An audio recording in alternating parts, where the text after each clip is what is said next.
so I'm going to go ahead and call this Rules Committee to order. Let's go ahead and start with introductions on this side. Pete Peterson. Austin Quinn Davidson. John Weddleton. Meg Salazar. Christopher Constant. Felix Rivera. Lee Ennis. Steve Gates, City Council. Red Dyson. Suzanne Cass. All right. Okay, so we'll go ahead and just go down the agenda, starting with the chair report. So a few things to report. First is on offices. I talked to this group last time we met about the prospective assembly offices, and the only update that I have is that the process is going to be slightly delayed so that we can configure the space so it has the least possible disruption to the current offices. So we're looking at some potential new plans. My hope is that we aren't delaying it that much. So we initially were thinking having the offices available in January. I still hope we'll be able to have it in January, but it might look like the end of January versus the beginning of January. Fred. Oh, yeah, Chris? Yeah, sorry. Chris Street, Director of Economic Community Development. I wanted to just add to the group that we're working with the chair on this project, and the outcome that we're going for is delivery of spaces that work well for the assembly and minimize some of the disruptions on the faculty and other departments that are in this general floor plan. And so to that end, we'll have some ideas to bring back to the chair soon. And we are shooting for a January 1, but the construction is the unknown at this point. So I can't guarantee January 1, but we'll shoot for that. Thank you. Felix. Yeah. I was actually going to come to you because at the last meeting, Crystal was here and she had asked. She said she was going to talk with you to see if you two really needed offices in Eagle River. So I don't know if you have an update on that. The answer is no. Okay. And I would caution all of us to not be increasing the expense of the, particularly assembly function and the clerks, because we're asking lots of very important issues here are not getting the funding they should, and it's a tough budget, and I think we need to be tough on ourselves and make do with what we've got or less. Both for the reality of it and the perception of it in tight budget times. End of lecture. Thanks. So I think we might have different perspectives on that, Fred, but that's okay. That happens a little beside. Okay, so next thing to report on is AML. So the block party, do we have the date for the block party? It is Wednesday the 20th at 6 and to 8 p.m. We do have a table set up. We're working with the mayor's office to get a bunch of swag and all ideas, so it'll be nice and fun. Yeah. So I think the clerk's office is going to be sending us an invite, so it's in all of our calendars. If we could, in terms of priority, try to make sure that we're all at the block party, because that's when we're welcoming everyone that's coming in from around the state to AML. And so it looks weird when there's only 2 or 3 of us that's shaking hands and welcoming everyone. Yep. Yeah. Just when the calendar invite goes out, put some great language in the subject that's like that to remind us, because the calendar invites come and I try to remember them all, but that one's going to be, like welcoming everyone else to AML, assembly welcoming or something, and I'll be like, oh, okay, yeah. Are we going to do like a tunnel thing and all these? Like that was amazing. We could wear some bling. Right. All of our staff go up, everybody. Felix, I think you know, but Chris and I are going to be at the National League of Cities conference, and we leave that day. Don't you leave that day too, Chris, or do you leave earlier? At any rate, neither of us It's will like be the in 19th, town. I think, Yeah. of one the day. Yeah. So sorry to miss it, but we have a good excuse. Absolutely, yeah. No, and I look forward to hearing what you two learn. And then in general, except for those two, if you can attend the conference, I would suggest that you do. Again, it's always important for Anchorage to have a presence at the conference. And I mean, it's amazing to see how many folks from other jurisdictions attend. I think Wasilla is a prime example. Wasilla sends all of their elected officials to attend, and a lot of their staff and they have many times a bigger contingent than Anchorage does. We're not as busy. They're probably get a state grant. All right. It's going to be a fun meeting. Okay, so then next thing to report on. So I've been bringing the Assembly Policy and Procedure on Communication to this group. The last time there were a few more modifications and edits that were suggested. Those were made. And so now Dean is going to have that for us on the regular agenda of November 5th. So that's when we will be deliberating it. I assume that it will probably be in the consent agenda, but I assume it'll be pulled and discussed. Then follow up on our meeting with the Matsu Borough. So we do have one item under D in new business, but otherwise, I want to let you all know that the clerk is coordinating with the Matsu Borough mayor for the mayor and I to meet in December, and that's part of what we had discussed at the meeting of having more regular meetings between at least sort of the chair and the mayor, so that we could talk about in between meetings how we want to function and how we want to work together, and if that work in between meetings is actually getting done. That's all that I have to report on for the chair. Anything else? Any outstanding items or questions that you all have for me? Not for you, but just to know, a couple of us have to leave this meeting at about 1:15. Oh, okay. Well, then I'll try to be as efficient as possible. All right. Then moving on to Assembly Member discussion on pending business. We'll start on this side. So, Fred, do you have anything? And just this is the part of the agenda where we talk about what we're working on and if we want to work with any other members on the stuff that we have going on. A couple of quick things I'd ask Senator Dan Sullivan to work on the issue of the possible transfer of the land east of Muldoon, it's military, to the city, which would do huge things, certainly a bypass of the highways, a whole lot of access to still Perkin, don't know, but he's because he's on the Armed Forces Committee, we need a place to do that. I'm preparing a proposal to you all to put on the budget a sales tax just for law enforcement and homeless issues. And that means law enforcement already from the police officer's staff, prosecutor's office, and that we start doing more of the felonies because the ones the state isn't, and all the way through the end to mental health care and all, and substance abuse. So, I will be making a pitch to you all to put this on the ballot. If people want the crime rate to go down and the homeless issues to get started, here's the way to do it. And we'll see. And I'm going to tell the people that if it doesn't pass on the ballot, quit whining to me. You know, Okay. put up or shut up. So, and I'm glad to make it a joint effort. Any input, I'll circulate a draft. Thank you. Okay, thank you. Suzanne? Actually, can you come back to me? Sure. Thanks. Forrest? Well, was Chris, do you want to talk about the thing that we're working on together? I guess it's already been introduced. We talked, which one? I was thinking of the responsible contractor in Boston. I think that's Boston. way, Do you that's want way to talk about it? on the agenda. Chris can talk. We're just going like this way. Well, I think that because that's an item that's specifically on the agenda, we shouldn't really address it here because it's not on the Yeah. agenda today. We're having a work session next Friday. Right. And it's been introduced, so if people want to read it. Yeah, so I just don't think it's proper. But we can bring it up.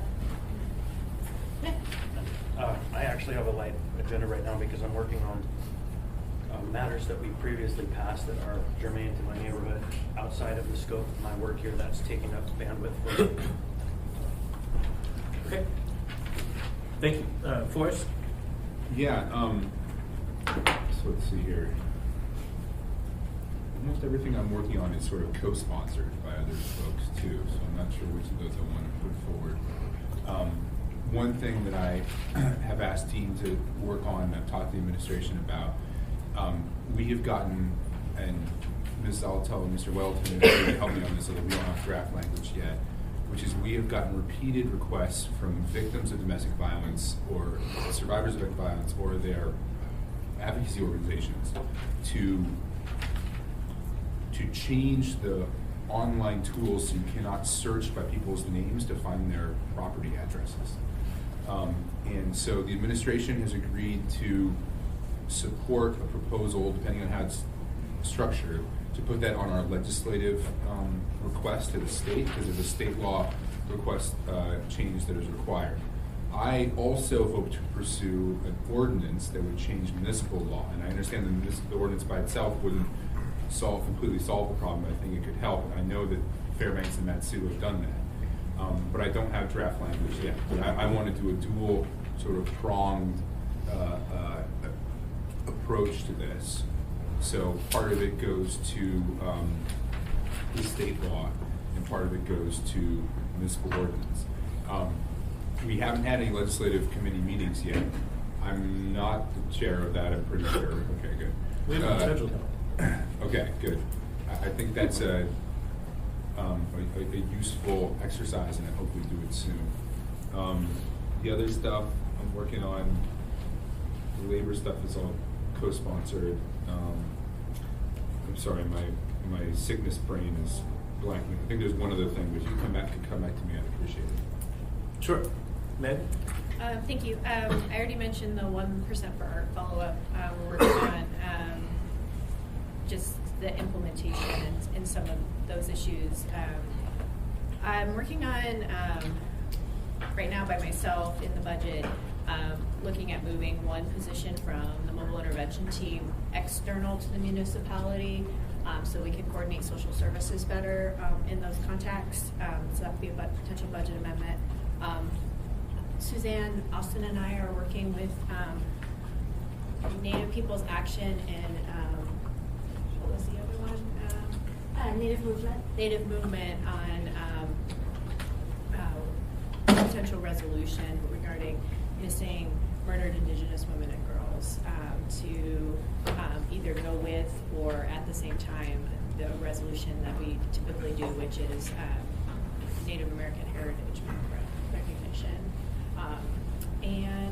And also along with that, meeting with Chief Dahl. Yeah, Chief Dahl at APD to address some concerns and just facilitate conversation. Okay. And that's pretty much it. Oh, I remembered. Yeah.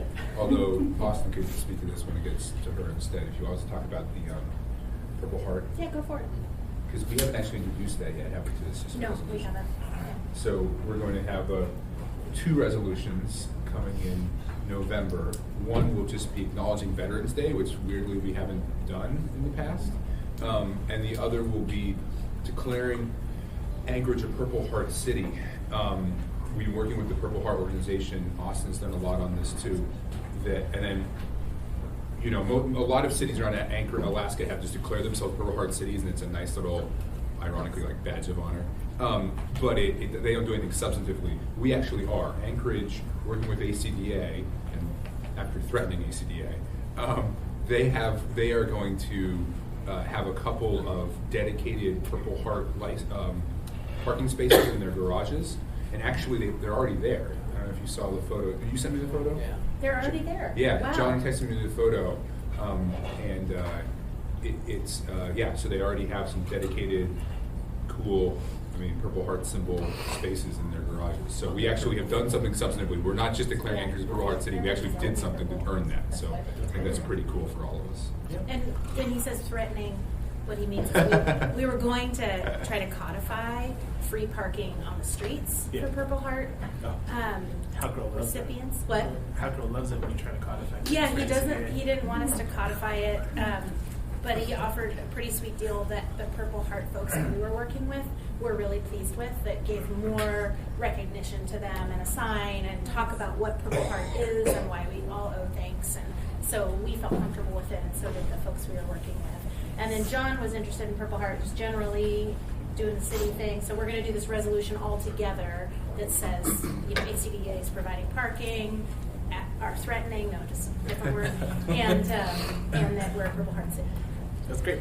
And just because I know, Meg, that you mentioned it, we do have the 2020 budget on our other items. And so if folks want to leave talking about amendments until then, feel free to. John? A couple quick things. Something that I've been working on, and Chris was there, and probably first year on the assembly, was changing the way we score our projects for federal funds at AMATs. And that's made significant progress. Working with staff, Barrett and Nolan working on that. And in that time, the federal requirements have changed dramatically in the direction of allowing much more sensible use of the money. It was once weighted on level of service, so if there was a slowdown at rush hour, you've got a wide opening, and now that level of service is taken off. It's not required to be looked at. So this is something we won't really see for many, many years, but I think can be pretty profound. John, can I interrupt? What's the trajectory on that at AMATs? Well, my guess is we may have a new scoring system, total guess, in 6 months, but its relevance, we've already passed a 4-year TIP that's in its first year and a quarter. So unless we bring that TIP back to rescore, we wouldn't see anything for a while. If I might, can we, once those standards are applied, push them downward towards other decision-making processes so that when we're at the annual program level, those decisions can affect how policy decisions are made? I think so. I'd push them up, try to get the state to. Of course that, and we want them in the big documents, but the question becomes, can we do it in the project level?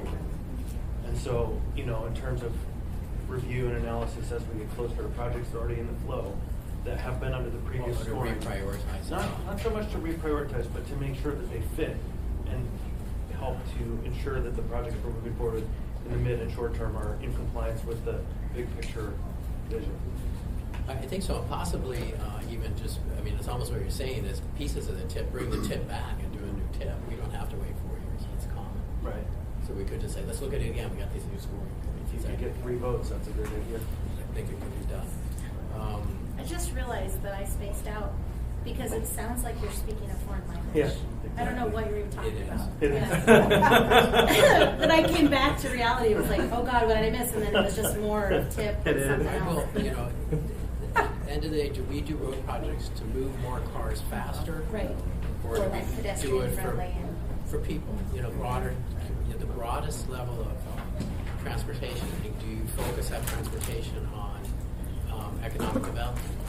Put the roads and the type of roads where we want more and so on. And still, so developers don't have to do it. They can do cheaper housing. So we can do a lot of that. It hasn't been skewed that way. And don't we have AMATs Well, I was as going to a ask. continuing education? Yeah, so we have, Kent is coming in to talk about how things get on the CIP. Is that different? Yes. No, they tie in. They tie in, They great. do, but this is a whole topic unto itself. This is a higher level. Very complex. So should we ask, I'm sure it's important, I just don't understand it. Should we ask Kent to make that part of his presentation, or should it be something different? This is, here you go. Chris. Yeah, through the chair, Chris Schutte. So we're talking a little apples and actually a better metaphor would be oranges and grapefruits here. So the Kent Colhase-led assembly teachings will be on what I think Mr. Constant was referring to, which is the projects you see via the CIP. Yeah. What John's talking about is the evaluation criteria that's applied to federally funded projects through the AMAX process. Okay. So I thought we had scheduled 2 Assembly 101s, one on the CIP process with Kent, and then one with AMAX staff on, Those the same day? Same day in January. Okay. Great. So they'll be back to back, but they're a little bit oranges and grapefruits. There's somewhat, but when part of that is community council saying, here's what we want done, a lot of them are projects that would be in our TIP. Yes. It's a road project. And I have found in my history that if a community council has the scoring thing and they score these projects themselves, present a score, it helps move those things along better. So at that level, they are tied in. And in any of our districts, I know we have road projects on our community council CIP request. Correct. Which, if I might, Mr. Chair, actually brings up a whole other topic that we, once you get to landing these new scoring criteria, need to do a road show with the community councils on how they can engage with those scoring criteria in the process going forward, so that it's as above, so below, it all lines up. It's very interesting. That was, so I expected that to be really quick. Do I have time to hit a couple? Yeah, go ahead. We're working, and Forrest and I are working with Chris and Falsey and the trash haulers and so on, but for another round of secure trash regulation zones. We're looking at Klutna, sent us email, and they want theirs, and that's relatively few. I think that's like 4 more trash cans. There's like 14 Total people. buy-in, they get a lot of bears there. But also we're looking at Muldoon and Mountain View, and it's surprising, Arctic Waste is totally on board. They're working with us as much as possible. There's no resistance, really. So that's the main one. We got 5 or 6 haulers. No, we got a bunch of haulers. But we only have residential thing. There's just Blue Arctic and Arctic Waste. And it's solid waste. Yeah, and waste management. No, but Oh, it is Alaska Waste. Alaska Waste. Yeah, okay. That's usually. I thought maybe that, yes. So we'll see that somewhat soon. We're working on it. There's no huge rush, but we want to get some in the next 2 months, like that. The Klutna one definitely. The Muldoon one is going to be challenging. Yeah. Thank you, Mr. Chair. We actually had a significant reduction in the number of bears that were killed this year, down from 20 last year to 4. And so I think the fact that they have the 25 black bears that were hunted on J-Bear earlier this spring reduced the bear population, and so we had fewer human bear encounters in East Anchorage. So, you know, at this point, it would be great if we could promote, bear-resistant trash cans to people, and Muldoon, but requiring them to have them might be a bit of a stretch. Yeah, they cost 60 cents a month more, so you don't want to overburden them. Forrest on this one? If we have the appropriate size cans. Right. And so that really is the sticking point. It's going to require a lot of public outreach in places like Muldoon if we go there. What Pete said is true, but you've had conversations, John and I and others, with David Battle, the wildlife biologist, and I think he is skeptical of the notion that the ordinance is the reason the bear encounters went down. I think he thinks it might be a part of it, but there are other reasons like more being hunted, previous problem bears being killed last year, and then food sources, that is maybe a better salmon run or whatever it is. So it's it's sort of questionable if we got lucky or if we're good. I do think in general, though, when we've been talking to both trash haulers and the administration, the ordinance has been very well received and is sort of like moving forward well. So there will be further stages to it. Chris on this one? Yeah, not East Anchorage, but up on the hillside, I certainly heard of lots of bear encounters this year. It doesn't seem like there were any fewer this year than last year. So I'd be interested to see statistically the difference between the 2 neighborhoods. And is there any reason why we would wait then to proceed on the Klutna and just let the designation happen? Isn't it administrative? Because if it's a small neighborhood I think and Bill is working on that. yeah, 'cause it just seems like I think he's putting together documents Perfect. or something, you know how he always does other things during the assembly meeting, because he's never have an unproductive moment. right. That is an easy one, but we do have criteria for doing it, Yeah. and you got to make sure you meet those. Yeah. There's literally one household that doesn't have the appropriate size can. Yeah, he said there were like 13. Yeah, there's one household that has a 12, 65 yeah. gallon can. The question is, we forced them to a 95 gallon can, and we asked, like, well, do we have one? And the trash hauler was like, we don't have a single extra 65 gallon bear-proof can. Did you see that? Yeah, but they're not produced yet. They have prototypes. They have prototypes. But early next year they should have. Yeah. So that's resolvable. Okay. Okay, so trash zones, I'm working on some things with the Chugach State Park Advisory Committee. I'm meeting with the State Parks Director and certainly with Falsey and Shooty and others, continuing Chugach State Park access. That needs constant pushing, so that's still on my radar. John, if you're interested, that is something I've worked on professionally for years at Great Land Trust. So You quit, you can't buy land for us now. I know. I'm sorry. I had to do this job. Choose. But anyway, if you, we've talked with Ben Moore tons. My colleagues have, and anyway, if you Yeah, good, okay, good. want someone to be involved, now I can do that stuff. Now that I'm Okay. And Chris on this one? Yeah, on the parks, you may have seen the email that came in today. that was a very narrow bandwidth issue. It sounded like it was something about drones in Bear I'm Valley very Park. familiar. Stern Park. And so, is that a park within our park service area? That is. Okay, thank you. We've had ongoing discussions, with community members about it. I just couldn't tell if it was a park within or without, and so it would color my response differently if they were in the area that said, no, we don't want your help. My response But is if it's John and within, Suzanne will if handle it's that. when, then. It's a touchy Yeah, situation. I won't stay out of it. Thank you. Everything on the outside is touchy. Another thing that's ongoing, I don't think we have it in the budget or the bandwidth now, but I think it's very important. When we came out with the new code, we have a new PR, Parks and Rec zoning. Most of our parks are PLI-P. There's stuff that can be allowed in PLI that we don't really think of should be in our parks in general. And if it's a dedicated park, it's supposed to be rezoned to PR. And I'd like to see that done. So it's always, that's been in the back of my mind. It takes, planning's got other important stuff, so we'd have to fund that effort, I think. But it is something we should all be thinking about, because something's going to happen in a park because it's allowed in PLI, even though we should be thinking, no, PR is where we are. Another question, sorry. Sure. Mr. Schutte, when does the work plan come out for the department? The work plan for the department? For planning? Yeah. Later this year, 2020 will come later this year. And to Mr. Weddleton's point, that was in the 19 and will continue in the 2020 as one of our sort of long-term, medium-term projects. Thank you. We started down that road 2 years ago. And it's a little bit heavier lift than we originally expected, but we have the same goal in mind to get that rezoning done. But we did the dedication for essentially all of them. And that's For a lot of them, yeah, not all of them are dedicated parks. So. Not for all of them. Yeah. But the amount, it's a huge amount. I mean, that was big step one, was that. So, Thank you. and then we are in the Community Economic Development Committee tracking the land use plan progress, which the planning department is doing a great job at tracking that and chopping things off. So that's really good. And which also could involve rezoning too, where the city takes on some, which is a big development issue. And then some working with Falsey and Susanna and others is how do you find match outside of ARDSA for AMATS money for federal funds? And that's hard. And we're looking for a way to do that. And that should come out pretty soon, I think, 2 to 4 weeks, and we'll have it fleshed out. Chris? Back on your topic of the land use plan,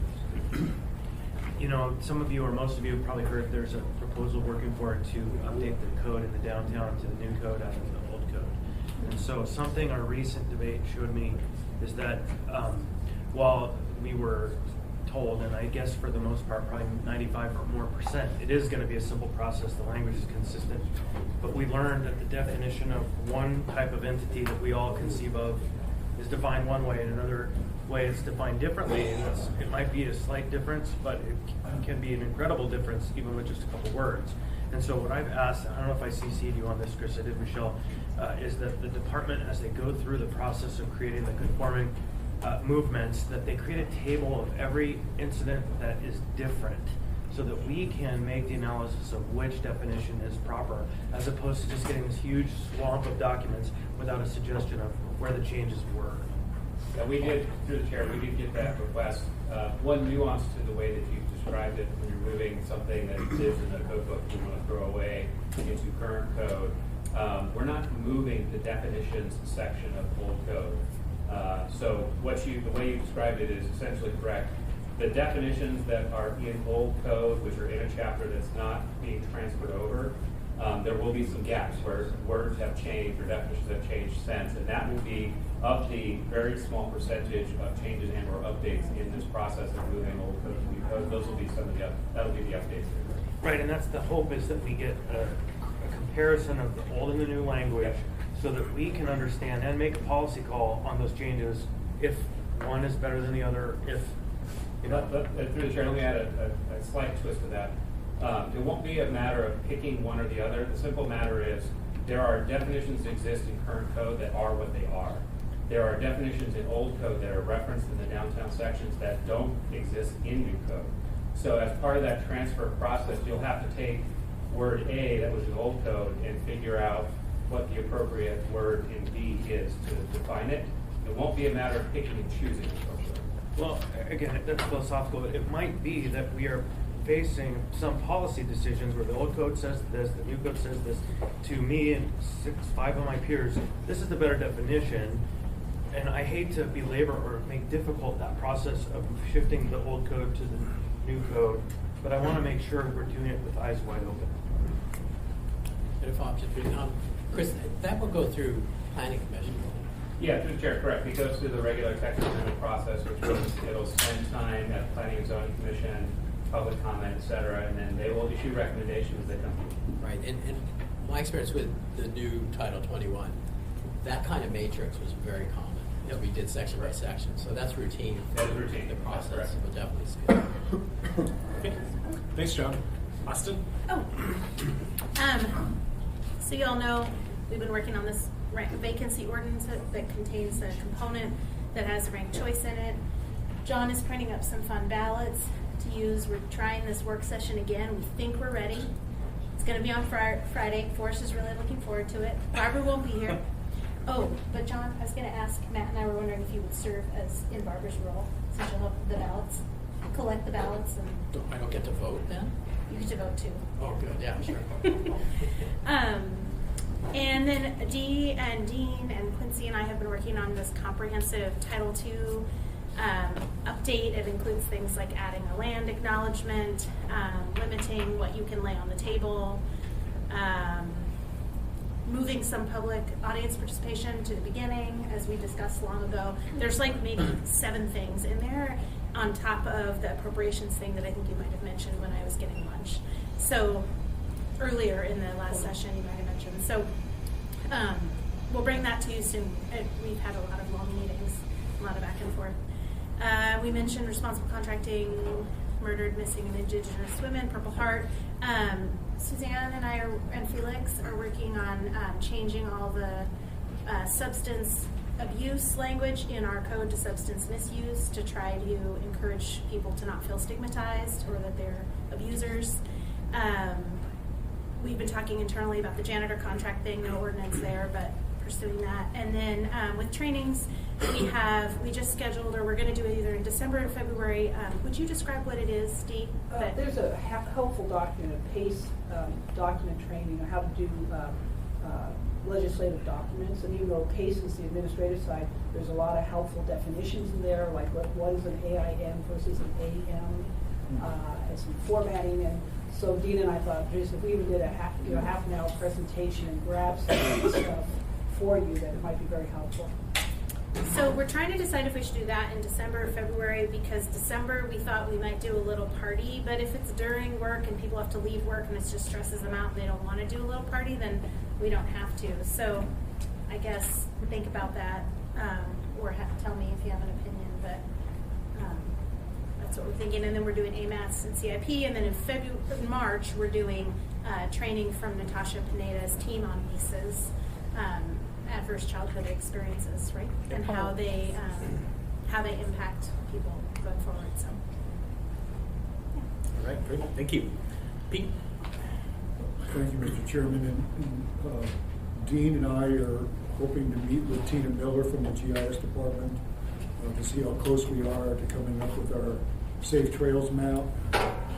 It's taken longer than we had anticipated. That department is putting a lot of maps together, and so they've got a lot on their plate right now, but hopefully we'll get that done fairly soon so we can introduce a resolution before the trapping season starts. Also, our legislative committee meeting is scheduled for November 8th, and so if anyone has ideas for legislation that they think we need to lobby the legislature for, definitely want to email that to our committee so we can discuss that, or plan to come to our committee to talk to us about that. Can I ask a question about that, Pete? Yeah. So yesterday in the elections and ethics committee meeting that you and Crystal and I were there for, we talked about a couple items. Will you be maybe bringing those forward? Yes, I will. And then also you had asked us what are our legislative priorities. How does that sort of fold into that meeting? Yeah, it's on our agenda, so we'll talk about that. Okay. Yep. Thanks. And then the Ethics and Election Committee has been invited to join the Ethics Board at one of their upcoming meetings to discuss an item. And Dee talked to me about that the other day, so those of us who are on that committee, keep an eye out for that. Dee can discuss that if she wants to. I think it's brought publicly, it's the role of the ombudsman, and whether to write in some additional language in the ethics code that gives them a little bit more broad in terms of using social media. And so it's a very interesting issue, and because we wanted the assembly input on that versus. By the way, both myself and the chair, Terry Kelly, were really impressed the last time we came to that committee about a solicitation policy, and they brought up all sorts of things on the assembly side that we had not thought of at all. And so we reported that back to the Thank you very ethics much, board. Dee. Our committee is really. No, but it really, it was very interesting. Forrest brought up a whole bunch of stuff. Oh, never mind. Everyday assembly stuff, and so we said, okay, we'll come back. We have to come to you for code changes, but that assembly input was very valuable. And we think it will be on the ombudsman this year as well. Well, some of us non-lawyers think differently. And that may be a good or bad thing, that's up to you. It depends. Can I ask a question about that? Would it be useful, does everyone know what the ombudsman does? Would it be useful to have like a little half an hour training from him, or do we kind of all get it? He's so involved between us and the mistake or you trouble to say. Yeah, that's my impression too. That's a good short description. Everyone's good? Okay, cool. Continue to tell us ideas. Yeah, Fred? Yeah, and forgive my inattention for a minute, but back to the issue I think Chris had raised, reconciling apparent and real problems within the code. The state has a contract with Duke University. They go back and all that, and they have a committee called Regulation Review, trying to do it. Both are relatively ineffective. But a couple of cases have gone to court, and the Alaska courts, I believe Superior Court, says if the present legislature or assembly acts in contradiction to or in variance with existing code, court held that their latest actions, they were by de facto changing the law. The law was criminal, and so on. And the courts said, we aren't crossing the line of separation of responsibilities. Very careful about that. But I would suggest, I think as Chris is, that particularly where there are issues that is an impact that comes from those conflicting things, particularly stuff that's liable to get into court, that we make a decisive effort to gather those up and deal with them. And I just drafted a letter on this zoning issue and separation debt and stuff. There's some real contradictions in there. And I were probably on a different side of that issue than most of you. I think those separation things really need to be, and it's pretty dumb where we're at right now. And I'm not sure that people who perceive that I represent their interests are being very wise or sophisticated about it. So I really commend your efforts. But I would encourage us to be proactive on it, as I think you're trying to be. Thank you. Thank you. Suzanne? Thanks, Felix. Okay, so last year in the Health Policy Committee, we started a discussion about vaccinations, namely in the context of daycares and how some adults who are not vaccinated may expose, especially the infants, to disease, and we've got some gaps in the community immunity. So that's going to be coming back up, I believe, Austin, in our November Health Policy Committee meeting. And I think we're looking at an AOD. I don't know if Natasha's working with you. Yeah, the Okay. current law's on that issue. I'm not Okay. sure what's going on. Okay, thanks. And then, sorry, Chris, you're doing the AML resolution on the court, right? You're drafting That was supposed to be this week, wasn't it? I can help. too, Yeah, with that. because I am buried right now. So yes, we are. And that's by November 5th. We need to have that ready for introduction to the body. So yes. Okay. And then I just started research on something that just came up, and I haven't had a chance actually to talk to you, Austin, about it if it fits with like health policy, but concerning quote unquote natural substances that are sold like at, whether it's health food stores or sports shops that are dangerous. And there's a particular issue that just came up with Phenibut being available in a tea, and it's on the list of it's not approved by the FDA. And so I just started doing research on that. What is that? Some sort of drug thing? Yeah. Phenibut? Yeah. Yeah, they need to do some rebranding. Yeah, PHENIBUT. Like a, Just, Mr. Chair, anything that we're gonna consider regulating, like a supposed nutritional supplement or whatever, there is a long legal history of battles back and forth about what the FDA approves versus what's allowed versus what they can say. And so any conversation we go down that road, we need strong legal advice on, because it's a perilous path. I figured the lawyers would be involved, but, and I'm not even sure how to frame it except that initial research actually based on feedback from a very concerned citizen who almost lost his son because of something that he bought as a safe sleep aid as a tea. So yeah, initial research, and I don't know if work has been done. I guess that's why I'm saying it now. I didn't know if this has come up before or. Well, it took us years to get the spice legislation in, and so we have, I think, some experience in the issues at least to start with. Okay. Fred, on this one? Yes. Yeah. Yeah, so the state went through this on illegal drugs, couldn't keep up. The formulations of the different names and everything, almost were changing every year. Just horrendous sorts of things. And of course, some of those end up in court too,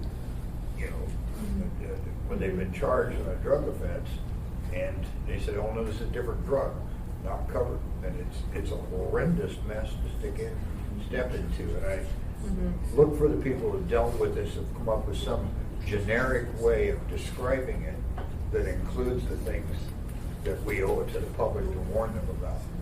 Very difficult. Only somebody as bright as you could do this. Brave. Thank you, Fred. And the last item, I guess just a general question about Aquarian. The emails have kind of slowed down, although I'm still getting some calls. And I know that the school board is very active in the task force that they've set up and working closely with the administration as well as the academic policy committee at Aquarian. So it's my understanding we'll get some more feedback or an update from them where it's going. can I add to that, Suzanne? Sure. Mr. Chair? Yeah, go ahead.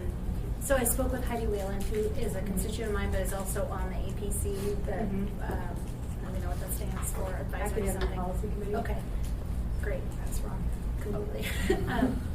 And I encouraged, she said, oh, I want to respond to the assembly and counter letter to Miss Hildy's letter, and there's more information. I sort of encouraged her that it's okay to share information with us, but that it really is in the school board's wheelhouse right now, and for the school board and the APC to figure out, and that we ultimately will be voting on the bond, but we hope that they'll be able to come to a resolution. So while it's okay to share with us that really it's not our role right now, to try to kind of focus some of that conversation. So she was going to pass that along. That's the message I've been giving people is like, okay, thanks, but you really need to be working with your APC and the board and or the district.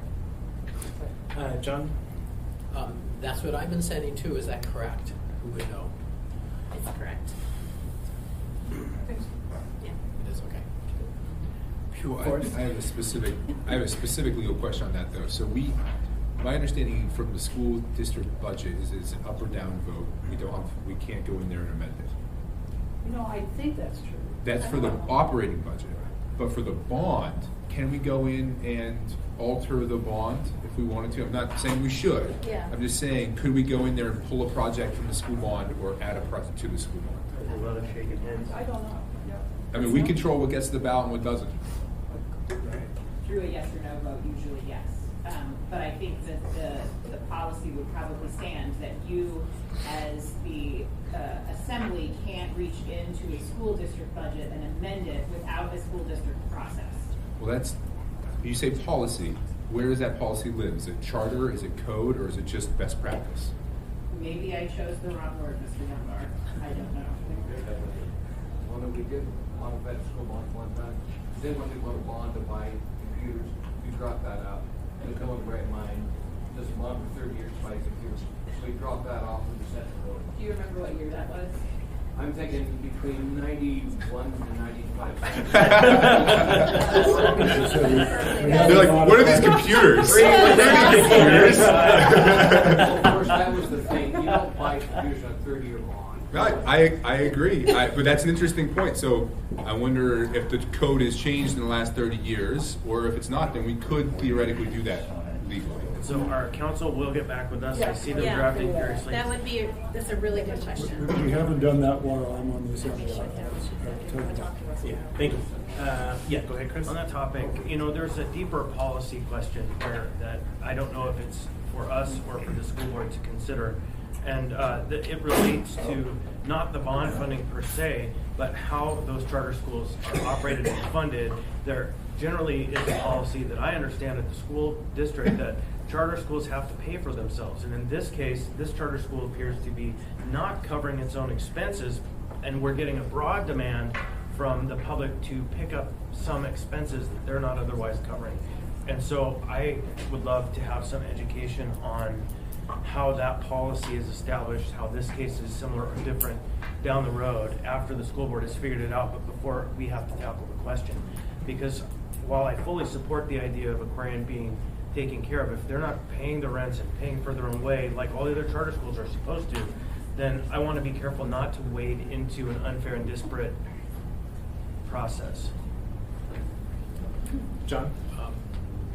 I think we have this, or should be on a quarterly meeting with the school board about this. Yeah. But then Dean had sent an email and request kind of addressing what Forrest brought up. And in the charter it says we don't get in and mess with their operating budget, but it doesn't restrain us from their bonds. But on the other hand, I guess it depends on how is their bond paid. Is it paid off through their budget? If we change their bonds, we're in some way changing future budgets as well. So I don't know where that lies, but it's not specifically that we can't do bonds. It's our full faith and credit, though. Let us do some research, but there's an Alaskan Supreme Court case that talks about the interplay between the two budgets and the powers and that, so. Thank you. Pete? Thank you, Mr. Chair, and I just wanted to say that the Aquarian situation is a little unique in the fact that this building is owned by the school district. It was originally an elementary school building. They built a new school, and then the Boys and Girls Club was in that building for a long period of time. They moved out, and then Aquarian has moved in there. And so typically the other charter schools are renting and or building buildings of their own that are separate and not owned by the Anchorage School District. So this is a one-time case situation that we haven't had to deal with in the past that I remember. So. Thank you. All right. Anything else, Suzanne? All right. I forgot one item I wanted to, I'm Sure. sorry, I did go back to my email. I'm working with the Ombudsman's Office on disability parking enforcement, so if anyone has any particular interests in that, hit me up. If I Disability might. parking Yeah, go ahead. enforcement. This is another one that's going to make Andrew Halco's head explode. But in every town I've lived in until I moved to Anchorage, people who have the disability placard could park anywhere for free. And so, We're not even talking about that issue. I know, but it's part of that conversation is, we need to have accessible parking spots, but it's very strange to me that we don't actually have some concessions available that the person can park where they need to. Anyhow. Okay. But for free. Yeah, I know. It's interesting. I have seen that in multiple towns. Thank you. All right, so we're gonna go back round table, and I think some of you did this in your updates. But if we have update from committees on upcoming business, that's what we're doing now. So we'll start on this side. Pete. I basically just did that when I did my other report, so I Yeah. don't believe I have anything else. Thanks. Okay, thanks. Austin? I think we covered it. Childcare licensing, substance misuse stuff. Cool. And it's cool because the AO that you talked about with the language came from that community assessment that, Yeah. the health And department did. same with Tobacco 21. They identified like 4 things that they wanted us to work on, so. Thank you. Oh, and budget, but we're just, Question. Yeah. Is your committee talked about vaping at all, or what you might want to do with that, or is there a bill pending, or an ordinance pending about that? I forgot on that one. I don't think there's anything pending, right, unless you're talking about a tax. Well, You're talking about banning it or was- taxing, or any. Either one, and maybe Dean has got an answer about that. We do have a group working on that, and you should bring On the tax. in a couple of weeks about the tax. We're trying to discuss some different topics, and I think it's going very well. We have juvenile and that's ordinances that have been challenged. That we're looking for them. That's sort of modeling our ordinance on the work that comes. I suspect when that comes up, people are gonna say, well, Kristen's already said it, but why don't we ban it instead? So we should maybe be prepared to have a larger And conversation. jurisdictions all across the country Yeah. are. I forgot to mention that when I had made some initial inquiries with the health departments, and then also looking at potential for banning at least flavored e-cigarettes here, but haven't gotten very far with the research part of it. And that may be something that the legislature looks at next spring. So- Yeah. Thank you. John? I think my stuff blended with the committees. Maybe Okay. that's it. CDC. Cool. Thanks. Meg? Committee on Homelessness, we have a work group set for next week on shelter regulations, and we'll move that forward, and then coming out of the last meeting, we'll be working on having presentations about what does MIT look like in that process, as well as abatement in that process as we debrief from the last year and look at moving forward with the next year. I'm sorry, how big is that work? How big is the work group on the regulation? Yeah. 3. Thank you. Forrest? Yeah, I'm looking at the public safety agenda. I'm looking for it. And Mandy isn't here. I know it's full. There are at least 4 things. I know of 2 of them. One is at the request of a state house rep, we're going to be talking about autonomous vehicles, which have some public safety concerns here in Anchorage. And then also we have a presentation for Victims for Justice, who John and I met at, what was that, at the Lusac Library. The listening post thing. What's that? It Yeah, was, listening post. So criminal state they're going to be criminal. giving a presentation. And then there are 2 other topics, and I apologize, I can't find them right now, but I know it's a pretty full, oh wait, here it is. Okay, 1 second.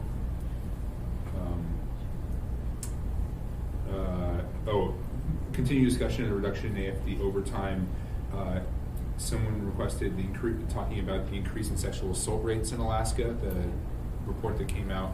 Mr. Dyson requested a report on the I think it was Mr. Dyson, report on the prosecutor in the state office, and that's it. So it's going to be a very full agenda, and that'll be on November 6th. Thank you. The school has touched the autonomous vehicle issue, so we got some type of memo. Oh, great. Good. So if you guys could be there and show us that, we'd love to see it. When was that? November 6th at 11 a.m. We have one additional item, we probably won't have time for that meeting, but it'll probably be maybe on the next one, about the AF fire department lock boxes for senior citizens. Oh yeah, that was just in the last couple of days. Yep. Pete's been working on that, so that would be the next. And we also had a request from Ms. Kennedy regarding quote unquote unlicensed drug dealers. Does that mean like non-prescription? Well, no, I think we all received this email from this gentleman who's very concerned about But aren't they drug at school? houses. Well, no, I mean, so it's kind of a. The point is, I said that we didn't have time to do it in November because we have a very full agenda. We'll probably put that in December.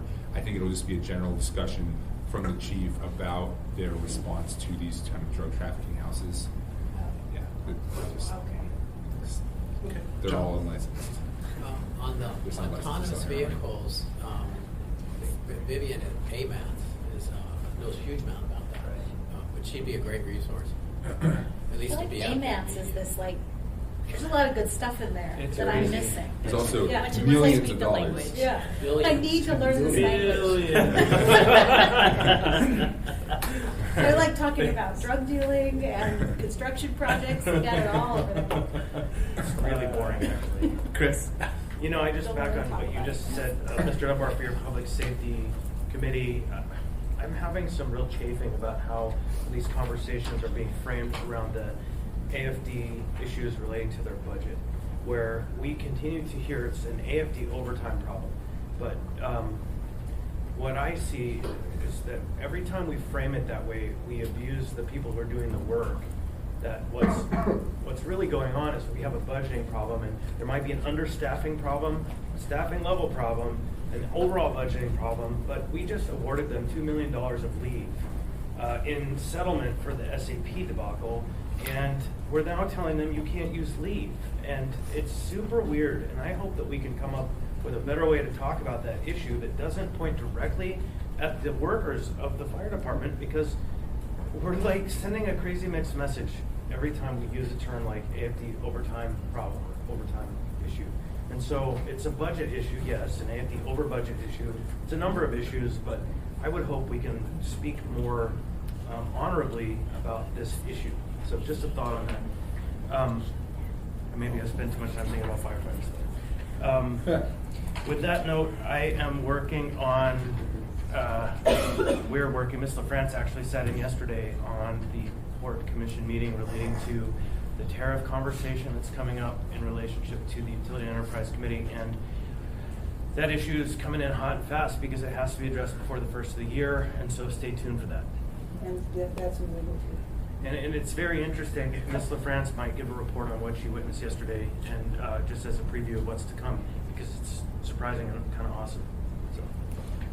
Suzanne? Gee, Chris. On the spot. What a buildup. But did you mention the special meeting though for the I didn't, enterprise actually. utilities? No. That's this Friday, right? And it's so it's tomorrow. No, it's Next week? It's next week. Yeah. Sorry, again, I'm so backed. I have quarterly reports of my job. Wednesday and 30th. Okay, I didn't mention it. Go ahead. We'll be going over for the assent report. Right. The final. Final of the assent report, yes. And with that, I am actually contemplating asking the members to support a small increment of additional funds, probably a new contract with a different vendor that would package the results of that report that they did with so much work and time into a project book that we can use as kind of our sales for the program. And so the money we've already appropriated in the $100,000 that we awarded for this overall process, but I'm in discussions with Bill Falsey about how that could work, and so stay tuned. That may come forward as an additional appropriation request or authorization, contract authorization. So just FYI. Thank you. And then the resolution too, the AML resolution is also still on the agenda. For Yes, that so meeting. it's by Wednesday that'll have to be drafted. We'll work over the weekend. Okay. But as Chris said, it was at the Port Commission meeting yesterday, and that was really interesting. There's a really great presentation made by Bill Wilk from Parish Blessing, going through the different tariff models, doing nothing, keeping the lights on, and then several other different options, which I understand will be. The department has questioned us about one particular option and could they do it? Okay. Legal impediments to what they think. Okay, but overall, I'd say, and Mr. Slivka was there too, that they were very like, okay, we can't kick this down the road. We need to do something, and approved the tariff model that would include a tariff that would support financing the full remaining $80 million on the PCT. So, what's that? I'm sorry, who was they? The users group or the The Port Commission. Port Commission? And who's on that? Broadly, like what kind of types of people? It seems, I don't know specifically. I know one gentleman, Pilot, and do you know who all is on that commission? I don't have a list right now. Halsey is not here. Mr. Bockenstedt. Through the chair, it's a 9-member commission. It's Bob Pulowski is the vice chair, Brad Kroon is the chair, Abe Thompson, Andy McLeod, Stephanie Kessler, Maura Dugan, Ron Ward. You could There's characterize two them more. as It's people a that are broad- very it's a broad familiar base. with the port and its operation. Are they port users though? I mean, that port users group, where were they in this process? There are a number of them, including the chair who is actually a pilot. So there is both community as well as people that use the port. Pilot's in a little different viewpoint than the shippers, though. Were they there? I just want to. They feel like they're Yeah. to the Yeah. side. Yes. They were there, they spoke and Okay. provided a letter recommending the, keep the lights on, or just the, no, The base- yeah, base level, baseline that's model. before the, yeah, the baseline. So what was approved? I missed it because we got into who was on the commission. What did they recommend? They recommended the option that includes 8, I think it was called a 15 million smoothing. So it's the fully complete the port. Through Fully the course of their PCT. discussion, was presented, just spend 40 million or spend 60 million or spend 81 to do everything. And through the conversations, they understood that 40 or 60 million doesn't really get to a functioning dock. They termed it as a lay dock. You could just pull up to it, but you couldn't really offload anything. And so that seemed to drive their logic towards providing tariffs to support the full completion of it. And it was smoothed over 10 years, and it also assumed a $50 million loan from ADA as would be part of that support. I'm sorry, just the PCT. This is just focused on the PCT, yes. Yeah, it's okay. I had a follow-up too. So, Go ahead. did it include anything about the shipping side for tariffs? The TCUs? Cargo? Yeah, I'm sorry. They discussed it, but they did not approve anything related to that. All right. John, okay, because that ties in with so the petroleum and cement are paying 100% of the PCT, or is it? It's Yes. not broader. Not at this point, even though the Rose report did recommend that they institute a cargo-related tariff to help broadly support it, what the commission passed was very specific to a tariff only on petroleum and cement.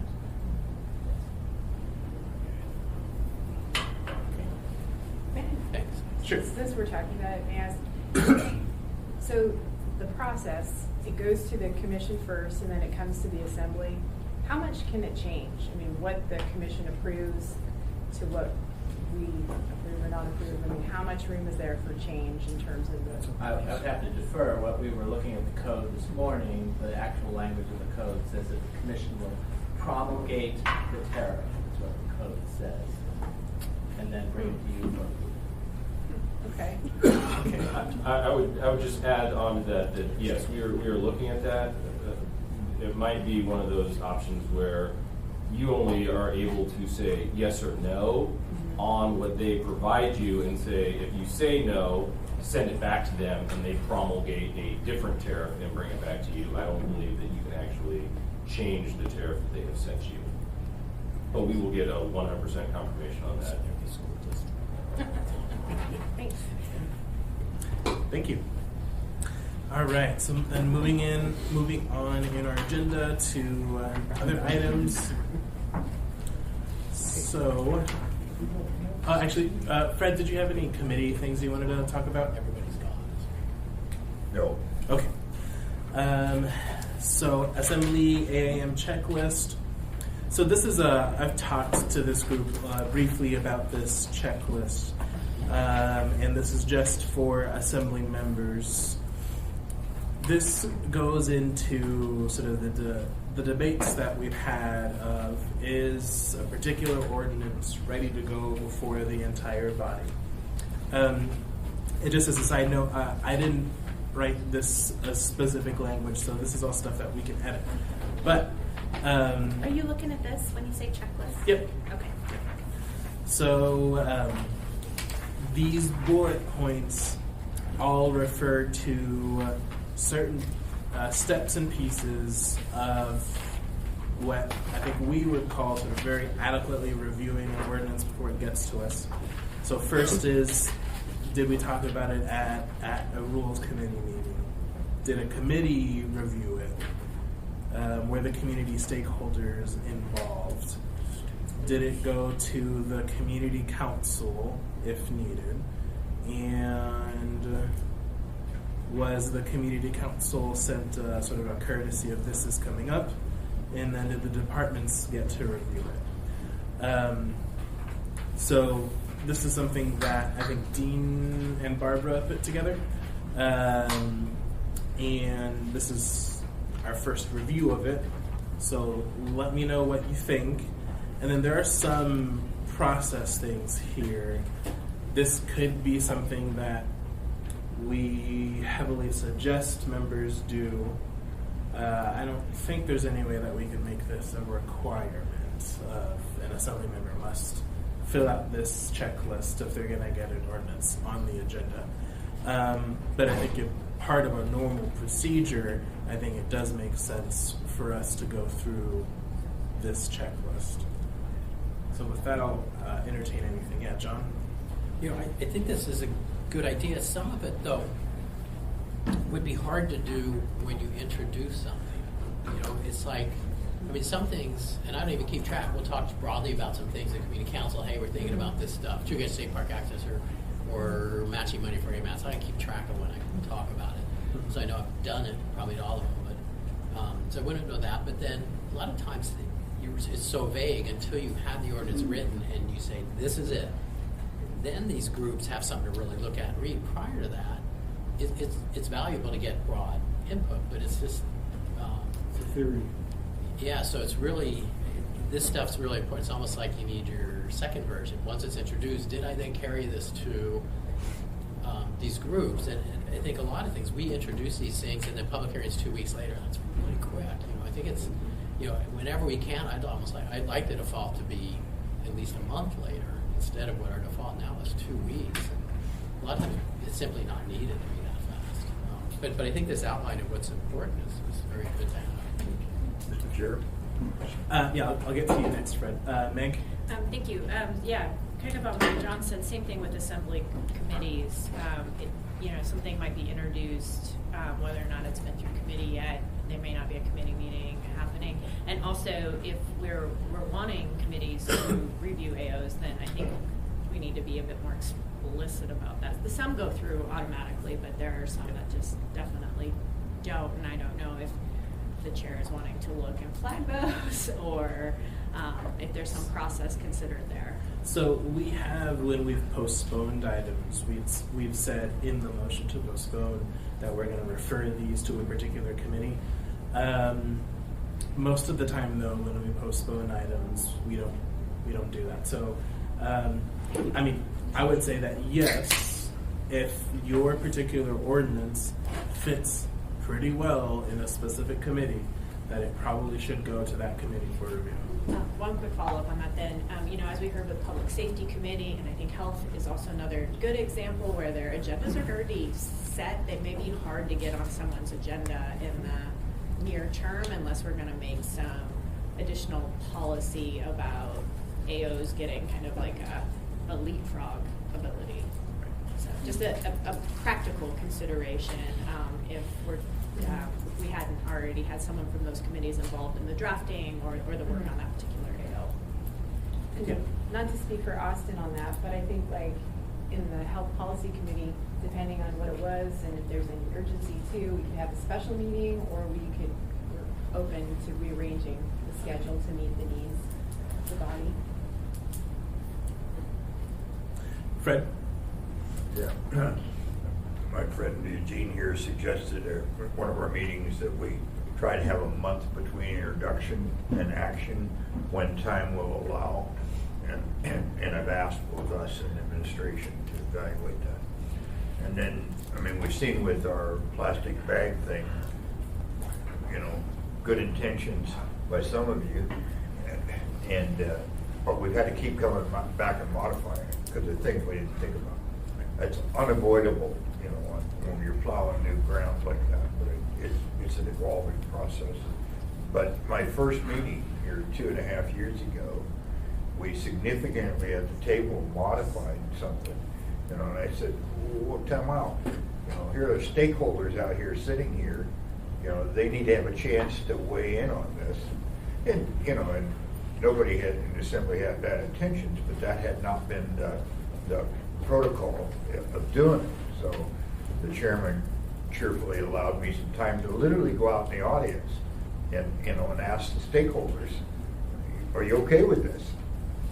And when we make significant changes, not just grammar stuff, but when we owe it to the stakeholders to get their inputs.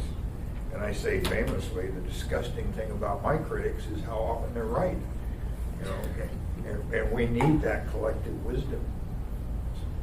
And so I'd really encourage the very thing you all are doing, trying to do. Yeah, thank you. Pete? Thank you, Mr. Chairman. To follow up on that, Fred, when you're a leader, it's always a good idea to look behind you to see if anybody's following once in a while. And also, as far as referring items to committees, and sometimes if we're in a time crunch, then we'll go to a work session to try to get it ready to get on the next agenda. And if they're carrying pitchforks. Especially if they're carrying pitchforks. Actually, Mr. Pearson raises an interesting point, and maybe that's an opportunity on this, that if there wasn't an assembly or a committee, that it was a work session, that there was this other option or opportunity for review, just to put it in the AO, because sometimes, in the AIM, because sometimes the public doesn't track when we've been to work session or not on an item. Yeah. So, Meg, what you're saying is put it right in the documents, the meetings that have been held and the outreach and all that? Yes. too? Yeah, but I think that's what we were kind of getting Okay. at on the committee, so we could Yeah. just kind of do something similar as well. So, definitely on the question of 2 weeks versus a month, I think that's a broader question than this. So, we can definitely look at how we have that discussion. But as it comes specific to this, what is the group, and it's not in here, I don't know how you would put it in here, but to getting to Fred's point, is there a way to put amendments in this process? Because many times we don't see amendments until the floor, right? And so it's hard to make sure community stakeholders have seen your amendments. Austin. Yeah, I don't know. I don't totally know the answer, but I'm just thinking that it would be better to have not. It feels like amendments should be small changes, not overhauls. And Dee and I actually talked of an example of the marijuana thing that we're putting on the ballot. How you had that amendment that was really big, and it mostly its substance was the same, but a lot of us were saying on the floor, oh, is this the same thing? Oh, wait, I found something else in here. I think it looked a little, Dee was commenting, if it's okay to share that it looked a little bit like, do we know what we're doing out there?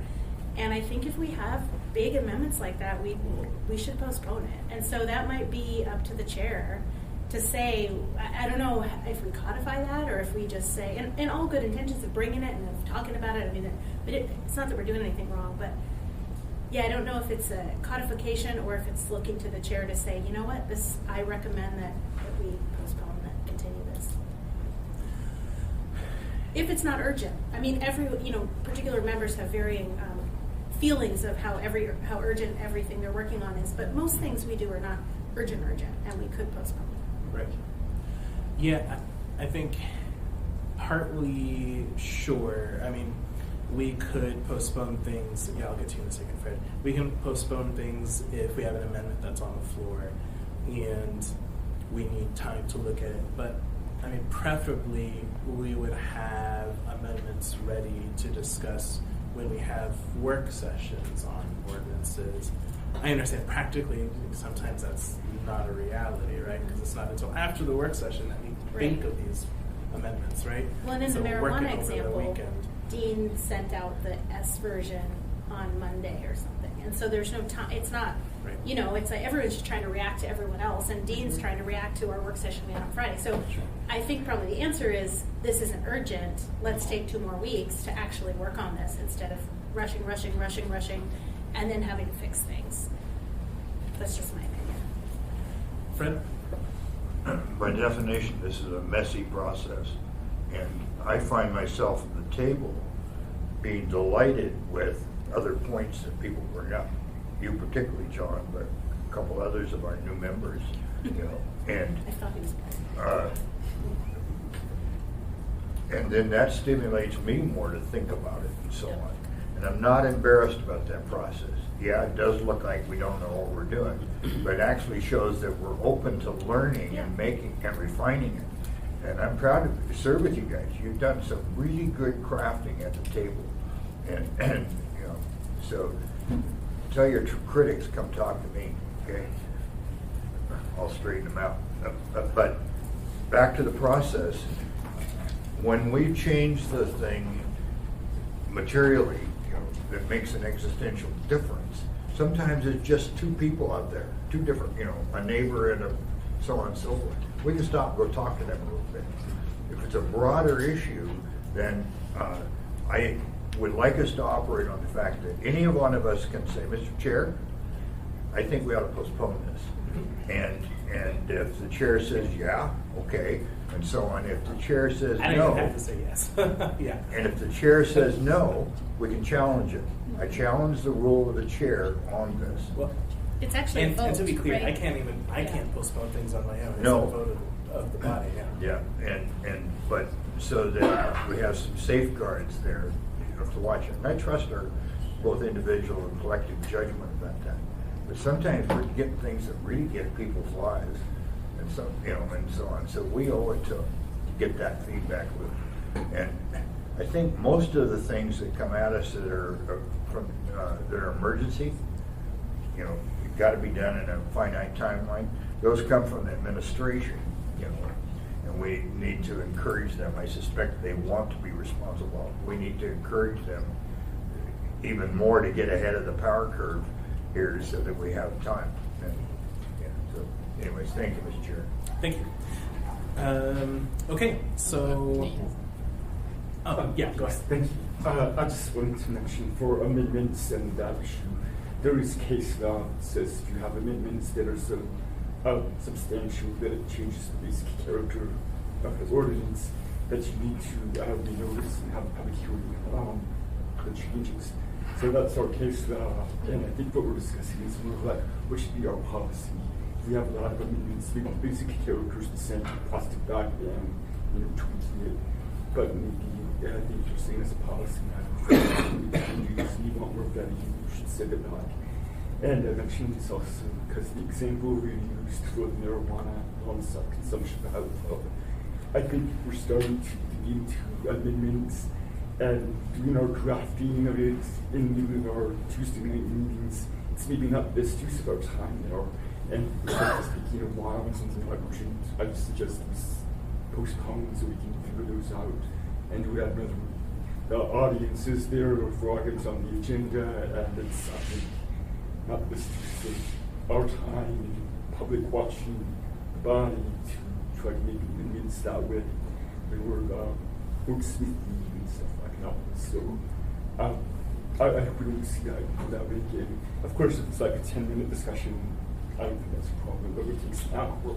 I think we're spending an hour on that, and I hope we can refer those things or postpone from the comedy or work sessions to that sort of wordsmithing. And I guess just to add on that, a lot of times we defer to the sponsors on whether we want to postpone items or not. And so, you know, specific to that one, my gut told me that the sponsors did not want to postpone them. They didn't. I know, Yeah. but that's not necessarily who should decide. Right. In the Yeah. end, when And they that's when the they give problem something is to the that- table, yeah. it's all of our choice. But yeah, it's difficult. Yeah, so I want to second that. That's kind of somewhat the feeling of urgency is you get this sense that people don't want to postpone, and sometimes, and you know, in terms of a late amendment, you know, sometimes I'm just sitting with it, and it's like you're like sometimes I have to wait and think about it and sleep on it like multiple times till I can decide whether or not I want to pull the trigger on something. So The same goes for voting. I know. So it's a double-edged thing, and sometimes I want to offer amendments after I get the answers back to some of the questions we ask as well. So I would encourage us and the chair, if he's willing, to put this on another rules committee agenda where we can have, especially with Chris and Forrest here and Cameron and Crystal, so that we can really talk about this. Because if it's going to be our general feel, I mean, I don't have any opposition to it, but that's why I hesitate to, because I get that sense that like, oh, we need to move. So. Thanks, Suzanne. Thanks, Felix. 2 comments. One, I really like with how we've been continuing the public hearing, and I know, John, you're a big proponent of that. People who come to testify, we get their feedback, and let them know that we're going to maybe be coming back with an S version or other amendments. And then the second thing on postponing, I guess I feel like if a member of the body asks for more time, I regard that as a good faith effort and generally just always want to support that. And I realize like we had that issue meeting on Tuesday with an item where we had a couple work sessions and we had a bit of a split vote on whether to postpone. But I really feel like, we give each other the benefit of the doubt, and we're never political, I think, Fred. I mean, we're all just rational. So I can't tell you. I think you're being sarcastic. I mean, sometimes those requests are, I think, honest about I need more time, and That's what I sometimes mean. they're I don't support this, but I'm going to try to keep delaying it so that it doesn't pass. and that I have a hard time supporting. No, I understand that. And I guess I prefer not to look at. I mean, I realize that it is, but want to honor those requests for more time. And I do the same thing when it's in your district. I gotta have really strong feelings to go different than you in your district. That's a courtesy, but I trust you. And when I first joined the assembly, the chair then was probably the most ethical man I ever worked with. And he just said, our policy is no manipulating the agenda in order to get your thing done. I watched him wait to another meeting so his opponent on an issue would have a chance to vote, even though it meant his issue would go down. Immense amount of respect for that. But, I voted against some of you on Tuesday night because I think those really nice people amongst you who think that these two parties are going to get together and play kiss and giggle ain't happening. And it's a naive hope. And why postpone? I mean, that's, and those of you who just want to duck because it's a politically or personally unpopular thing to do, I appreciate that. I like to duck and run too, but no, we ain't going to do that.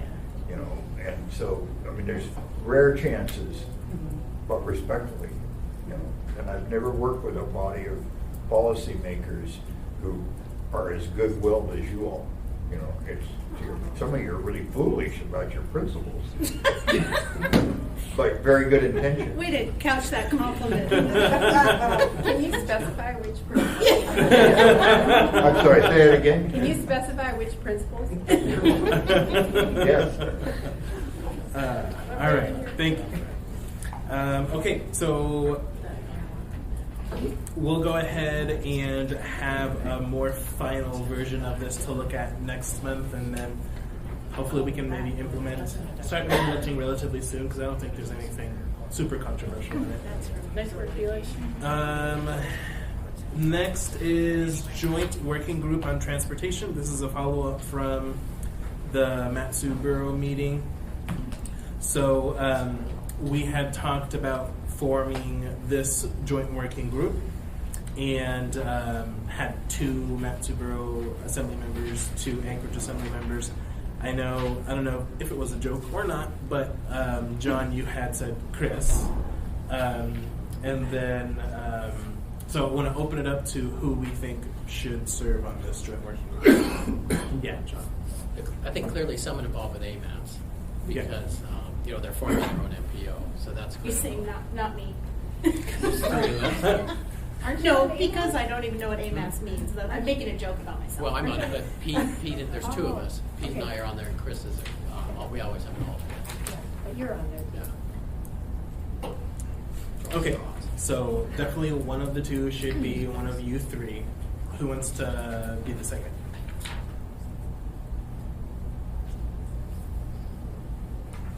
We're gonna be. Who's not here? That big Yeah, exactly. Can I take the mute away? You go river? Cameron has a keen interest in AMAS. I'm just kidding. Sure. Hey, Fred. I would As do far it, as but the I transportation believe issue, it's isn't that something where you and Crystal both had a big interest in working with Matt Yeah. Sue Yeah. on? We need some serious training. Yeah, put Crystal on it. Funny part is he's not joking. That's part of the religious tradition. I mean, there my God sent my wife. Wow. Okay, so got it. Crystal. guys, I'll let her know. Bye. Ciao. And then, so who's going to be our second? One of you two or Chris? Well, I would check with Chris. I would do it. I'm just so little time, worried about that. I mean, I'd like to work with other AMAS things. There's some critical issues that So then, Pete, do you have a thought on that? Well, and one of the items that's been an ongoing discussion has been a commuter rail, and that would be pulling into Chris's district, so that might be something he would want to be involved in. I like the two people we're nominating aren't here. That's Yeah. how it works. Okay. All right. So yeah, I'll ask Chris first, and then if he says no adamantly, then I'll go back to one of you two. Okay. Okay. The next is referral questions for permissible camps. So you will see here the next paper document in your packet, an email string from Meg and I, in which Meg did the work to come up with that forward, which is all of those paragraphs up until Parks and Rec Commission. So, Well done, Meg. reviewing this, are there any thoughts? There's one flag here. This links I want to Yeah. point out to Mr. Weddleton for any projects he wants to add links to, because he's mentioned a few times. I had had that UAA intern work on it. He did an ISO report. I do not have a copy of that report, and I have been unsuccessful in getting in touch with him to get it, because it was really, he showed the good, bad, and the ugly on these things. So it was kind of unfortunate to redo all that. So I'll try again. Okay. And I think in this, if you haven't, just read it now. But I would add some thing. Meg and I mentioned it yesterday. Is we have permissible camping in Anchorage right now, and we have RV parks. We have Centennial Park. I mean, any homeless person who's got $25 a night in the summer can stay at Centennial Park, or you could get a group together and get the group rate in their group area. So we allow it, and even to some extent in a Walmart parking lot. You can park there; they allow it. And we went through legalizing that or not. Dick would remember more, I think,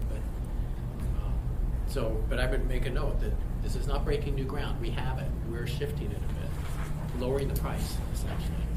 Okay. And then maybe, Jason, you can help us out with this one, but can we repurpose the Help Anchorage email? I will check. Okay. Is it dead? Or is it? believe so. Okay. So then, any other thoughts besides adding the paragraph on current permissible camping, adding those links, and then the email? I think those are the three additions, changes. Otherwise, everything else is good. I'm agnostic. I don't think we want to use the terms camp here.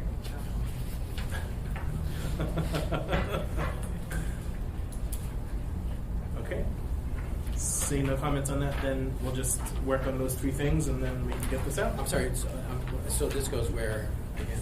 So this will go, the idea is that we will get public input through dissemination to community councils, which we've already talked with Mark at FCC, the Coalition to End Homelessness, as well as the commissions listed here. And we'll also put it on the homelessness committee webpage as well, so others can weigh in, and then we'll, have we will publicize the feedback email, whatever it may be.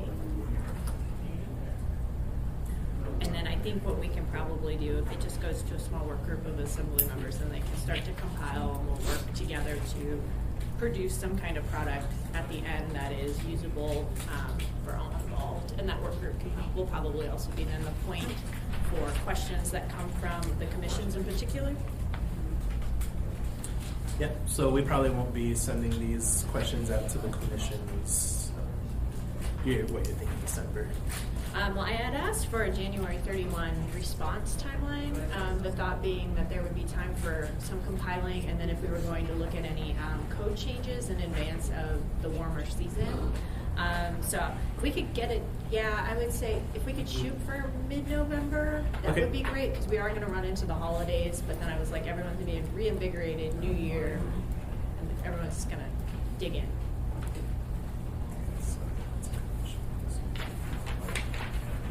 Okay. In reality, it'll likely get extended probably by a half month or a month, so kind of building in that buffer. Okay. A comment? Yeah. I really appreciate how you structured the conversation. I think this is something that, we've consistently gotten emails on this, and thanks for doing that. Yeah, thanks.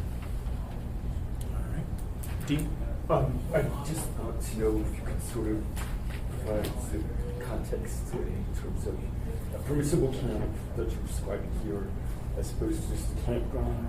I get the sense that this is something different, where there's no charge for something that is not the idea for homeless persons that want to camp. They're welcome to camp in this area rather than campground like we have at Bicentennial Park. It's got fees for the group of trying is the ground fees. I think Mr. Weddleton said on that point. Yeah, I would. $25 a night is probably expensive for someone who's homeless, but Dignity Village in Portland charges $40 a month plus 10 hours a week of work. And, some people can't afford that or won't choose not to pay it, but they are full and run a good operation. So I would not say free is necessarily required. So I think... Not free, but would you define this differently? In terms of what you're expecting to contribute to?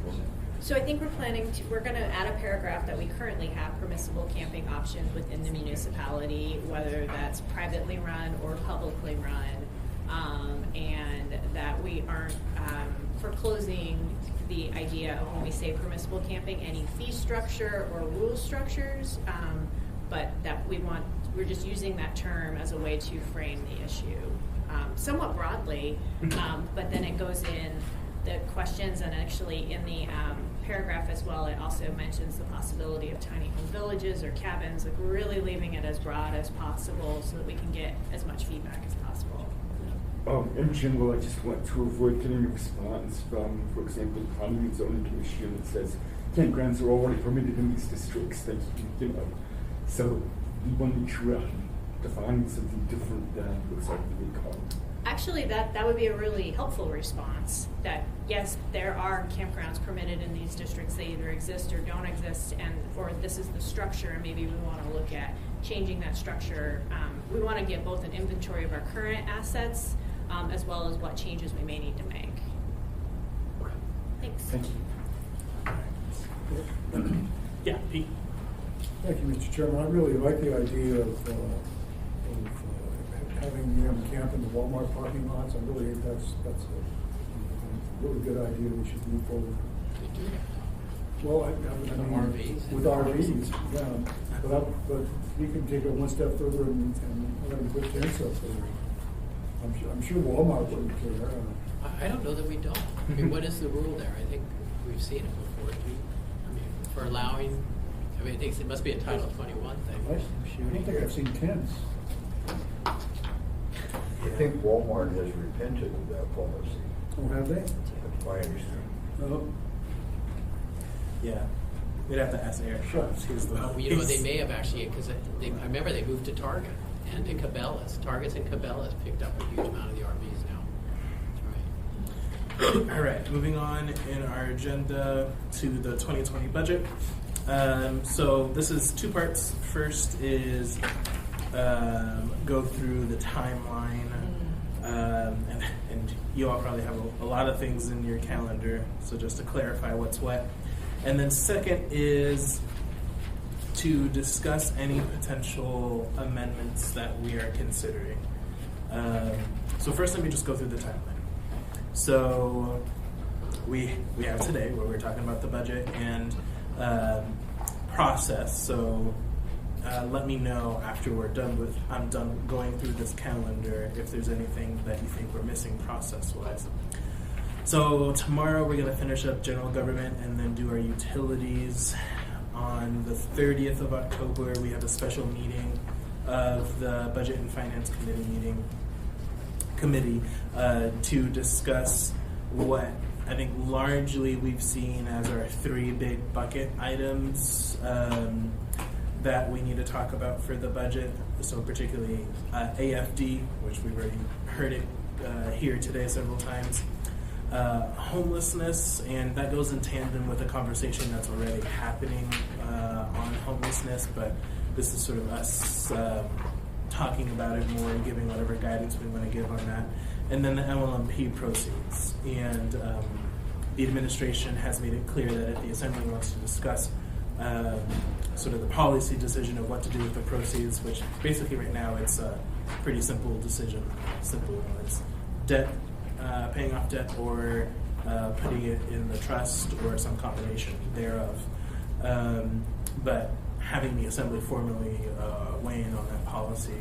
So that's what the 30th is supposed to be for.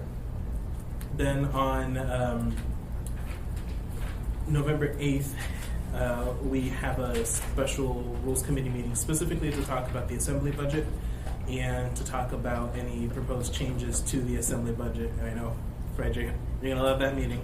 Then November 15th, we have our meeting to talk about amendments and go through amendments, and then the potential vote on the 19th. So that's the timeline as proposed. I guess before we go down amendments, are we comfortable with that timeline? Yeah, John?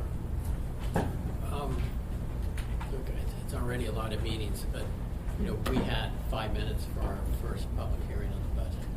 Yep. And I just, does that look bad? I mean, should we have another meeting? So, another public hearing on the budget, somehow squeezed in somewhere, just to say that first one's 5 minutes. I think it would show very good faith, even though I suspect no one was there to talk on the budget, but could have been, and we just. We got it. Put Meg? it early in the agenda. Well, Yeah, that would be was, what we would need to that do. was gonna be my comment, that Mr. Peterson just stole my thunder. And it'll be, old business now, right? I believe so, yeah. So it'll- we should, the hearing will be earlier. there, but yeah, I think we lost or possibly didn't. And we also now, I mean, I have a lot of community councils between now and then, so I'll be on that conversation piece. Maybe we could also have the FCC do another blast to remind people that there will be public comment on the 5th, just so that they can call it out specifically. Sure. Suzanne? Can we add like a second opportunity at the meeting? I mean, can we do public hearing in the very beginning, or notice? And no one can come at 4:30. I would say notice a special meeting at 4:30 before our next regular meeting. I don't know. I'm just trying to think of like how to maximize. I mean, we've got an expert here. Yeah, so But- so I don't know what the utility of that would be. So if we're already going to have it in our old business section, we're going to get to it by 6 or 6:30. It depends on The what consent happens in the agenda. consent agenda, which hopefully it's not going to be crazy this next time. But yeah, so I think we can get to it early enough. I'm not worried about that. Yeah, I'm just trying to Mr. Reddleton's point about Well, how so he could squeeze in if we were going to do another another hearing. one, I think he's talking literally about pushing Yeah, the adoption of the budget and then having another public hearing. Okay, I was thinking you were thinking maybe a special meeting just on it because we're running out of meetings. And, you know, either one. So I think therethere's something we have to do just to recognize it wasn't our fault, but you know, this is a big deal. We just make that time available, and I think our experience is on these things, it can be a 5-minute public hearing. Right. Yeah, usually it's really short. Okay, that's something that we can consider. Mr. Chairman, Yeah. I did get some feedback from Carl Cancer, who did testify that he thought there were several other people that were waiting to testify on the budget that gave up in their home, and he was upset that he only got 3 or 5 minutes or whatever it was after waiting 7 hours. He thought, you know, if I'm waiting 7 hours, I should be able to talk as long as I want. And I tell him to know that that is not the way it works. It's not, but I appreciate his frustration. You could. I talked to him for half an hour at a time on the phone many times about the bus system. Mr. Chair, the Yeah. other thought I have is to maximize hopefully the utility of November 5th. I don't know if it would be possible, but if we could almost identify like the hour or within the 15 minutes that we're going to start public hearings, so we can so people aren't afraid that they're going to get stuck in something else. I don't know what our flexibility with the order of the day is for that purpose, but that might be a way to increase participation. That's why I was thinking if we have one at the very beginning, in addition, then it's right away, it's like, or a separate, Yeah. There has been a motion to set for time certain, this, that, whatever. I don't know if I've just been in the audience and watched that happen, or if it's been in my phone and the same way. But it's happened before. Something's gotten postponed and say, hey, we will move it to the next meeting for time certain, 6:15, and everything else stops at 6:15. So we could say that we're going to do that, and then if someone doesn't want to, it's a majority vote of the assembly. Well, I guess The motion. the motion would be voted on, but it wouldn't have any utility, unfortunately, because it wouldn't be before the meeting, so we couldn't press out the notice. Go to for the vote. next, say, if you postpone this public hearing to our next meeting, you can say time certain. Yes, but I was just trying to see how we could get the most out of our meeting on the 5th. Yeah, and just so that we can tell people, like, hey, show up, you know, this is the time. I think the most we could get is when we email the FCC Yeah. or put it on the clerk's Facebook page, say, come between this time. That's probably the most that we could do for the 5th. Okay.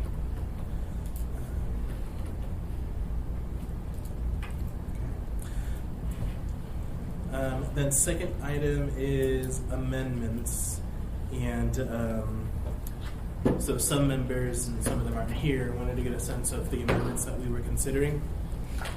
I know we had a full meeting on the 15th to talk about amendments, but this one's just to see, do we want to work together on any different amendments and get a sense of what's going on. I'm ready to talk about some of them.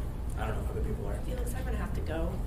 Can I just Yeah, you can mention? start. So the one I mentioned was the MIT. The other one, I'm interested in pulling on the bonds, the $200,000 out of, it was listed in the state category, and making sure it makes on the bond for the A&MC old property fence repair down there, so that we can secure that property, because there's quite an encampment down there that, and it's also posted no trespassing, and there hasn't really been much enforcement. I think it's kind of chicken and egg right now, and I think that can be big impact if we can get that to move forward. It needs to be repaired So it's there. significantly, yeah. So Okay. that's it for me. Thank you. Thank you. I'll go back on this side. Fred, did you have anything? Yeah. So Ethan reminded me how boring I am by saying my first vote we ever took in the legislature, I gave the same speech on 1% for our then as I did now. Which just shows your fossils don't change. But so my issue is still child abuse. the sexual assault. And so I tried twice to get some funding for another person in the lab.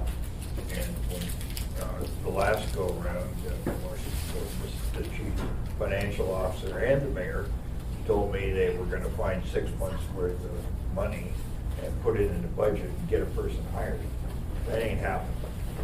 And they say they can't find anybody. I'm going to ask them to show me what they did. I look at all the vacancy publications, haven't seen it, you know, and I can't. I'm hoping they prove they've done a really diligent stuff, but that ain't happening, you know. Then, and I want to show. They just said in our last meeting, it's in the present budget, you know, and what this is the same amount. Well, they were talking about 6 months. I want it very clear where that 1 year salary, somewhere north of 100K, 100 benefits, and isn't there. Otherwise, I'm a no vote at everything. And I believe good faith, but I haven't seen it. It's making me skeptical. So I'm going to be riding that same horse. Mr. Dyson, I was just meeting with someone who mentioned she saw the job posting, and she watches for those kinds of jobs. So it has been posted. Good. And she did agree that finding someone with those qualifications is going to be very difficult, but I did want to pass that on. So she's not qualified? She doesn't necessarily want the job. Oh, okay. So. All right, good. Thanks, Fred. We could arrange to drive her to the interview.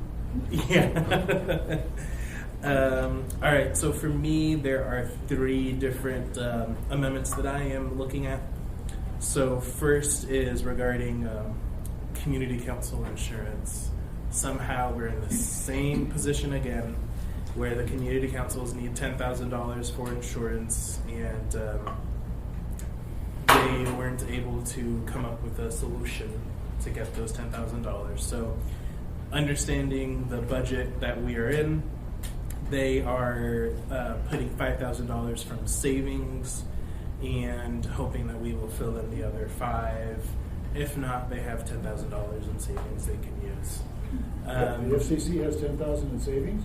I guess so, yeah. Wow. That's what they're telling me. Spinard Chamber of Commerce, not the Spinard Community Council, has tens of thousands. Yes. Just to shake them down. Yeah. When I was community council chair, we had bake sales. Did you really? Well, Oh. And I'm working on my legacy here. Yeah, yeah. I did ask them to be creative so that we wouldn't be in the same position again, but I guess that didn't happen. Then second item is, and this sort of goes in tandem with what Michelle Brown and Trevor Storrs presented last week or a couple weeks ago on ACEs and what the school district is doing. I have been working with the school district and Michelle Brown on figuring out a way to scale some of the projects that they have going on in the school district that are really targeting those at-risk youth who are very high on the ACEs scale. And so that's a specific project that I'm interested in seeing if we could find funding for. And then the third... Sorry, can we focus on that one? Sure. Because that's a challenge. I mean, you're talking big dollars. Where would that money? I don't think I'm talking big dollars. So, yeah, it would be, I think, a smaller amount. We're not talking about millions of dollars, right? So this would be to scale their project from, right now they think they're serving about 30% of the need.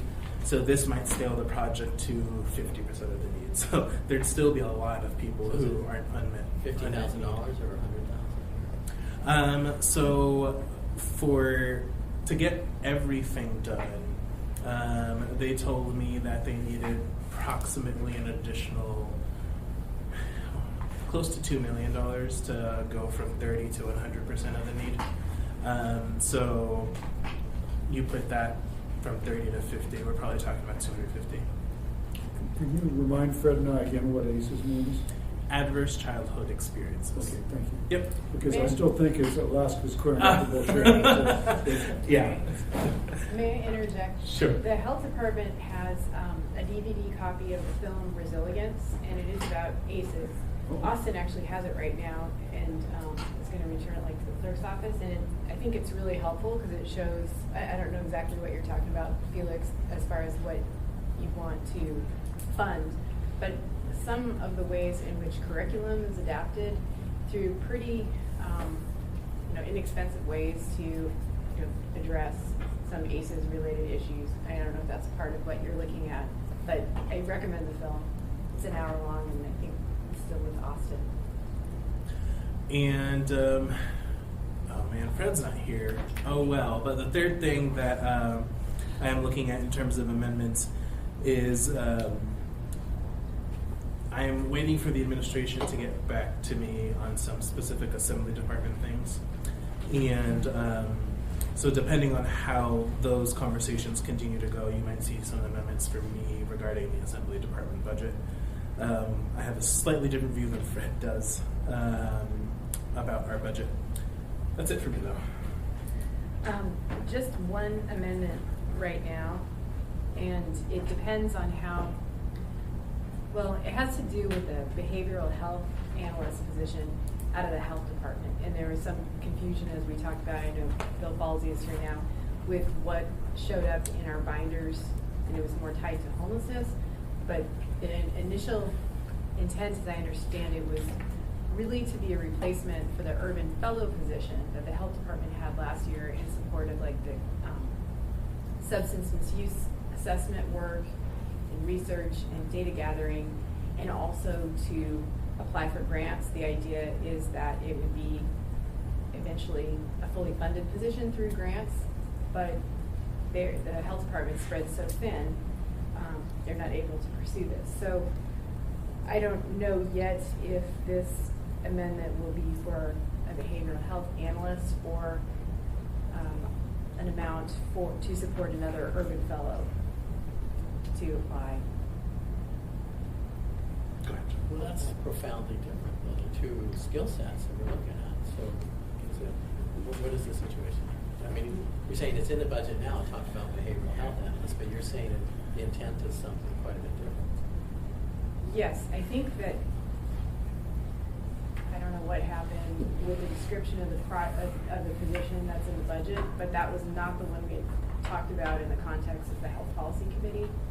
It wasn't one in support of homelessness, which I understand could be in the ranking of need. Maybe that's a greater need. But one way to go about getting the support would be through another urban fellow, which I don't know, Bill, do you know how much it costs? No. But I know it's a fraction of the cost of a full-time person. So I'm going to ask something. I don't mean it as debate. I just want to clear. But I know Chris had an amendment to add, I think, that health person there last year. A different, yeah. Yeah, different. But it was kind of that same role, right? No. Oh, I thought that was behavioral health, wasn't it? It's a behavioral health position, but this is more of an analyst position, as I understand. Okay, that you're looking for, right? Okay, Yeah. so, but either way, I mean, and I looked at it and said, okay, well, if we're doing this, we had it, particularly then, this fresh anchored home thing. Here's our plan. And I said, but they didn't ask for that position anywhere in this anchored home thing. So I said, pick something that's already in here that needs help. Mm-hmm. And that was kind of my, so I think a no vote on that. But I mean, are you picking, I don't know, like, here's a document that says, Right. this plan, we need this task. And is there any, can you anchor it to anchored home? No, and actually be 'Cause it's not intentionally. intentional. Yeah, it's separate because there are behavioral health needs and issues in the community that are outside that population of homeless. And we tend to be only talking about behavioral health in the context of homelessness. So, yeah, other treatment, unmet needs. So I don't know yet what that'll look like, but we're working it through. Thank you. John?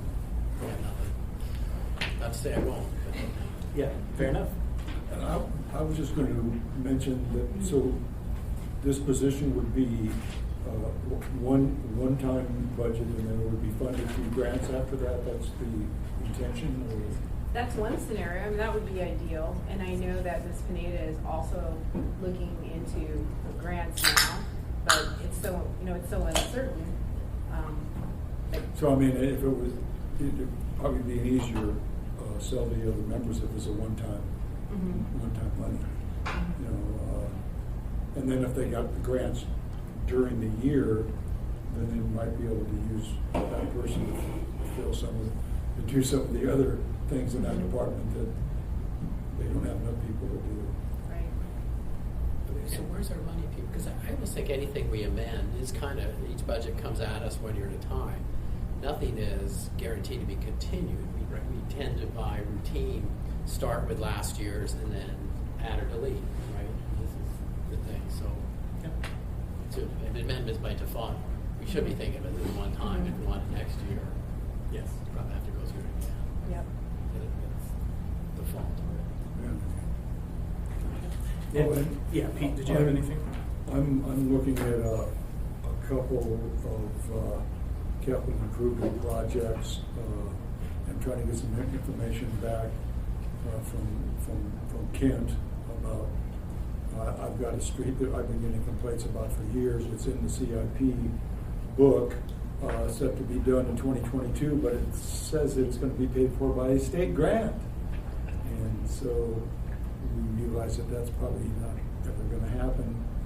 And so there's another street that it's a rather short street, but it's pretty much in really bad shape. And I'm trying to get an estimate of what they think they might be able to do in the short term to maybe to fix it up until we can get around to doing something long term. But anyway, but as far as operating, I don't have anything. Okay. Yet.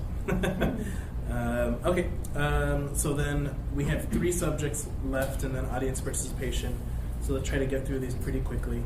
So I put early childhood development / pre-K on here simply because I know a lot of us have, and several folks who aren't in the room, have been talking about this and wanting to do work on this.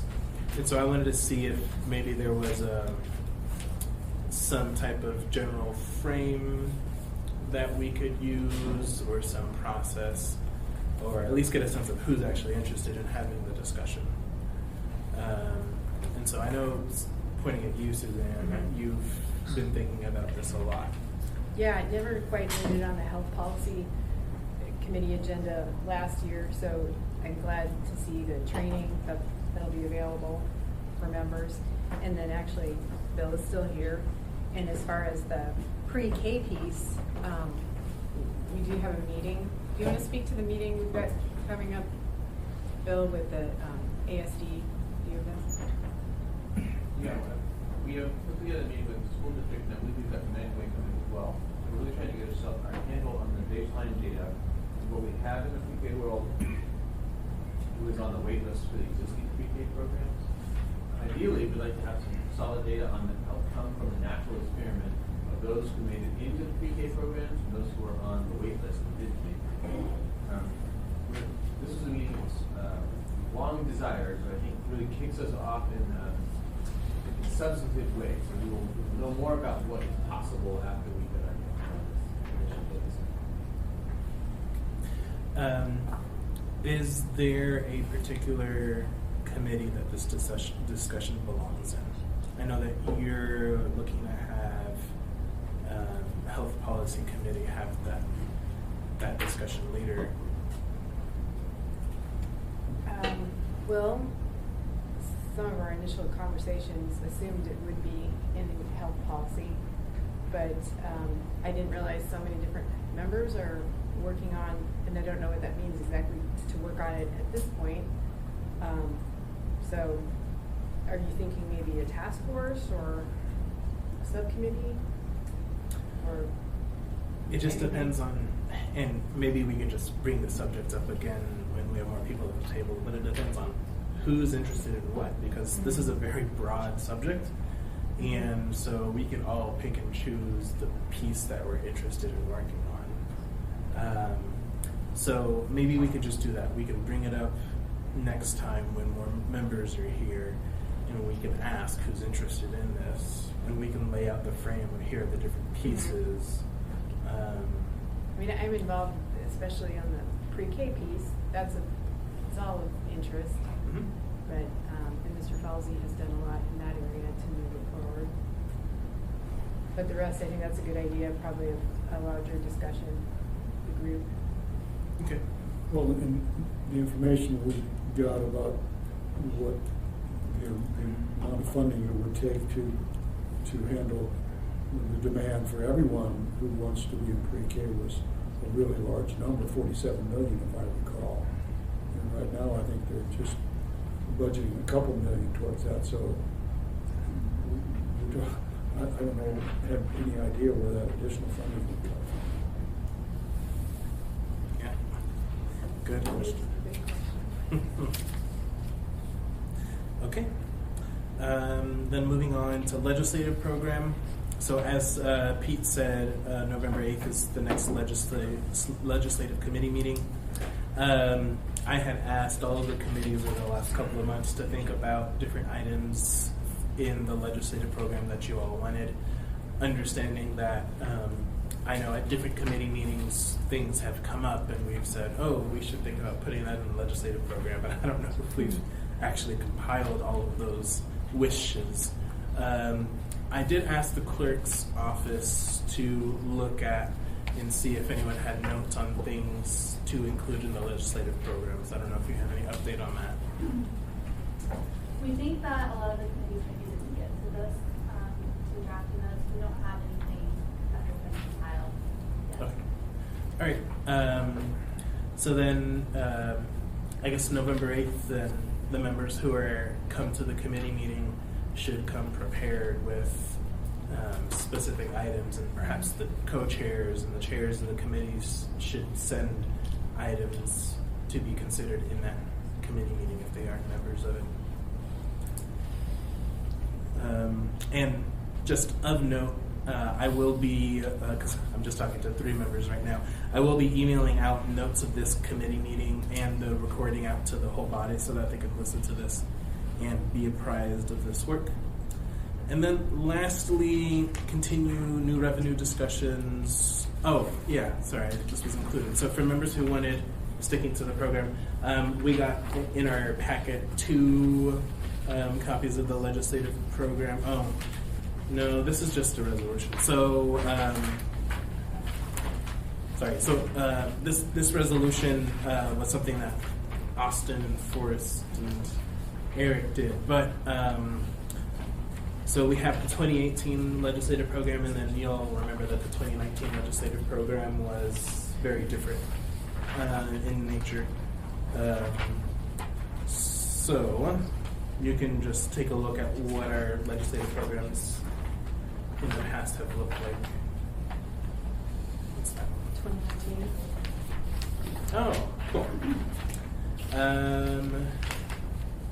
Yes, there we go. So you can see on the back of the resolution the 2019 legislative program. So you have 2018 and 19 to look at in preparation for the legislative committee meeting. So, Mr. Chair, Yeah. Mr. Bockenstead provided those documents, and he said that last year the administration opted to do something a little different than the prior year, so that's why you have that one. Yeah, thank you. Okay, so then continued revenue discussion, which I think should be the last page. This is the spreadsheet of all of the different ones that were proposed to us compared. I think maybe 1 or 2 weren't included because they weren't ones that we have control over. So I have been in discussions with the administration about how do we have these discussions in a public way, and our very initial conversations are looking at what it looks like to hold public gatherings in, probably we're looking at like early January or so, holding a few of them, one in Anchorage Bowl for sure, maybe one in Eagle River, and then maybe one in Girdwood if we feel that's necessary. I haven't heard from Suzanne or John about that. So that's what we're looking at preliminarily to have the discussion. And then I think we will likely see maybe 1 or 2 of these. I think we talked about the low-hanging fruit ones, which would be the bed tax and the alcohol tax. We're looking at putting those on the ballot. So any guidance or thoughts on the suggestion of town halls in January? What is our deadline again for getting items on the ballot? Deadline is second meeting in January, which I don't know what that is. So the meetings would be in the first week or so, right after the holidays. Quick turnover. There's a lot of detail. But a sales tax is super complicated. Yeah, yes. Write that. Yes, so I guess just to clarify and frame this, so we would be, I think, presenting sort of the suite of things to open the conversation for folks to consider. But I think, at least to me, it was pretty clear. The guidance that I got from Assembly members was, if we're going to consider anything this cycle, it's going to be the bed and alcohol tax. We're not going to consider these other ones. Go ahead, Steve. Okay. Well, so my question has to do with the sales tax piece, because I'm a little bit confused. When the alcohol tax went on the ballot, we said, no, it's actually fairly simple in language because we come back with an AO later with all the specifics. But then when we talked about the sales tax last time, we talked about it being really complex. Why couldn't we just follow the same sort of like, here's the gist, and then we come up with the AO afterwards? I could answer that. Yeah, sure, yeah. How did alcohol tax go? Well, okay, I don't know that.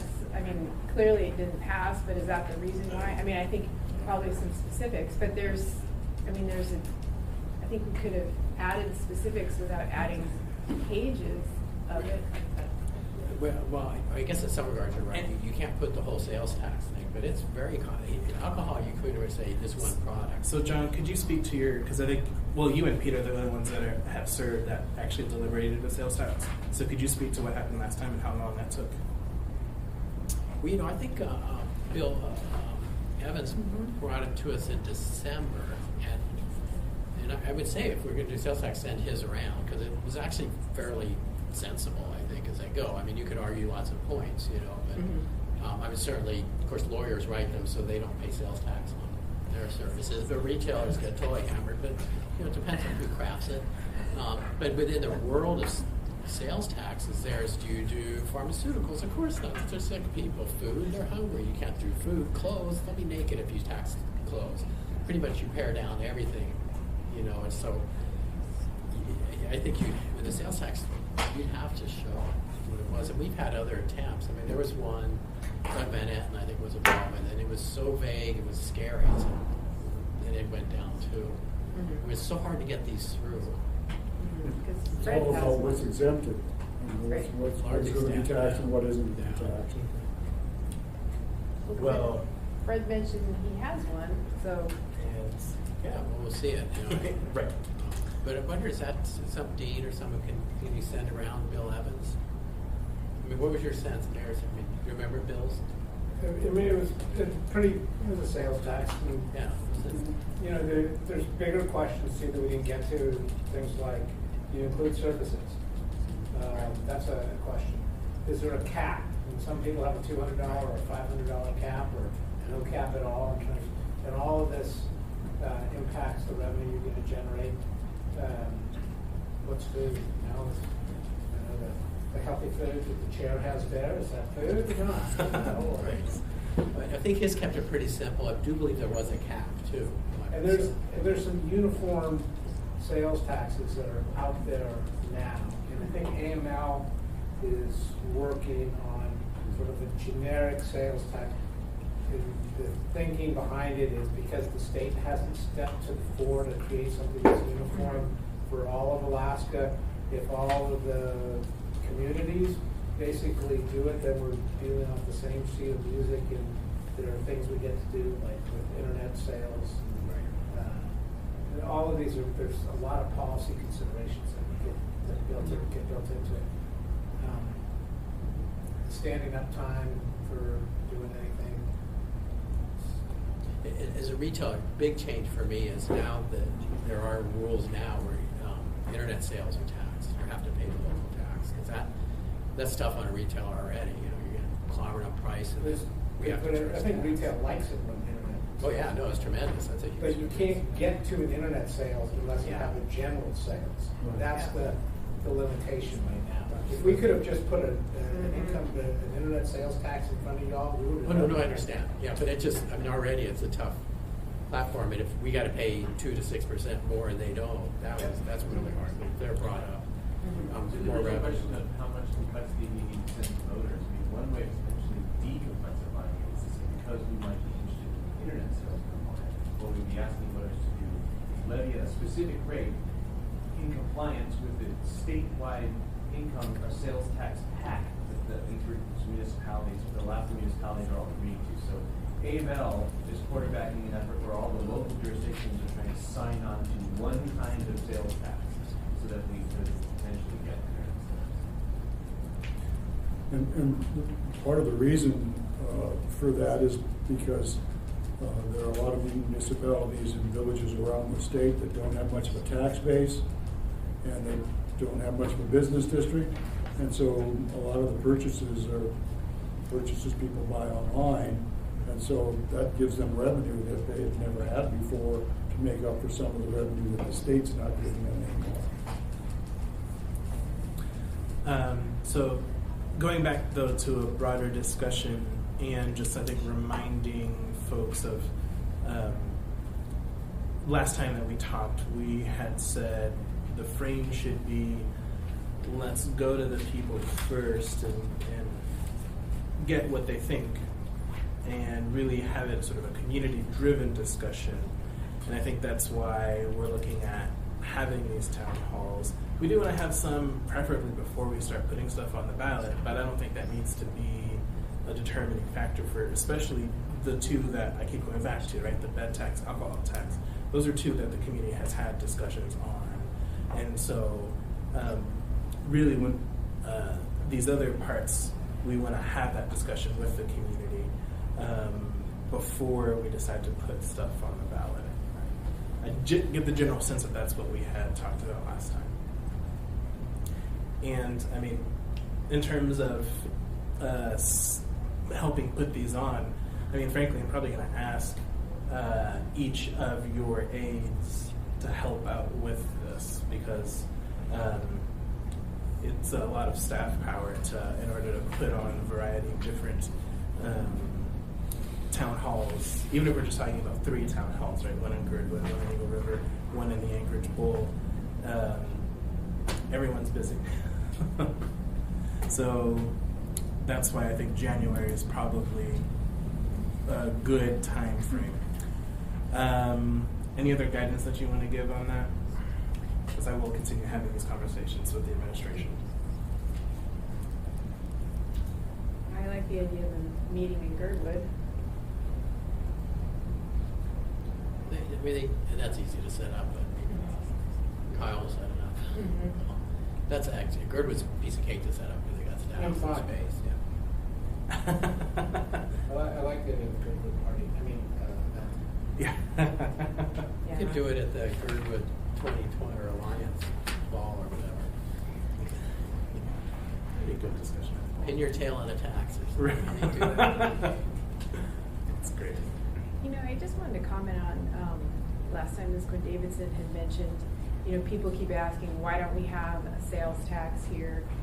I feel like I've heard a lot of that too from folks, and I guess it's hard to understand when so many other communities manage to do it that, you know, we foresee so much complexity in making it happen when, I mean, there are a number of very small communities who successfully have a sales tax. I appreciate what AML is doing, and I'm curious to see what Fred brings forward too, because I think he has a really good point.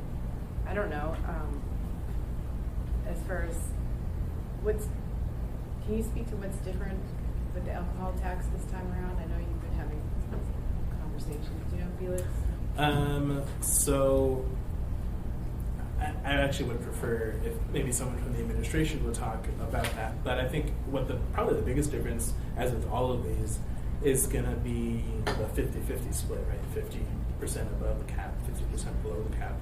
And I think that's a very different political calculation for the voting populace versus... Mm-hmm. Yeah, I would say so too. Yeah. Question that somebody might know. So we have in our charter that it's got to go to the vote to do a sales tax. Is that typical for other communities?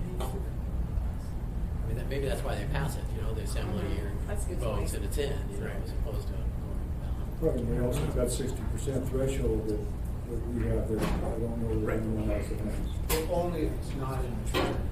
If it goes into the charter, then it doesn't have a 50% if it's in the charter? Okay. I gotta watch, yeah. Okay, any other final guidance you guys want to give before I move on? No. Okay, thanks. Thank you for bringing this up. Yeah, we'll keep talking about it. And obviously, it's just 4 of us here. I'm sure other members would have thoughts. Okay, so I'm going to go ahead and move on to audience participation. Eugene.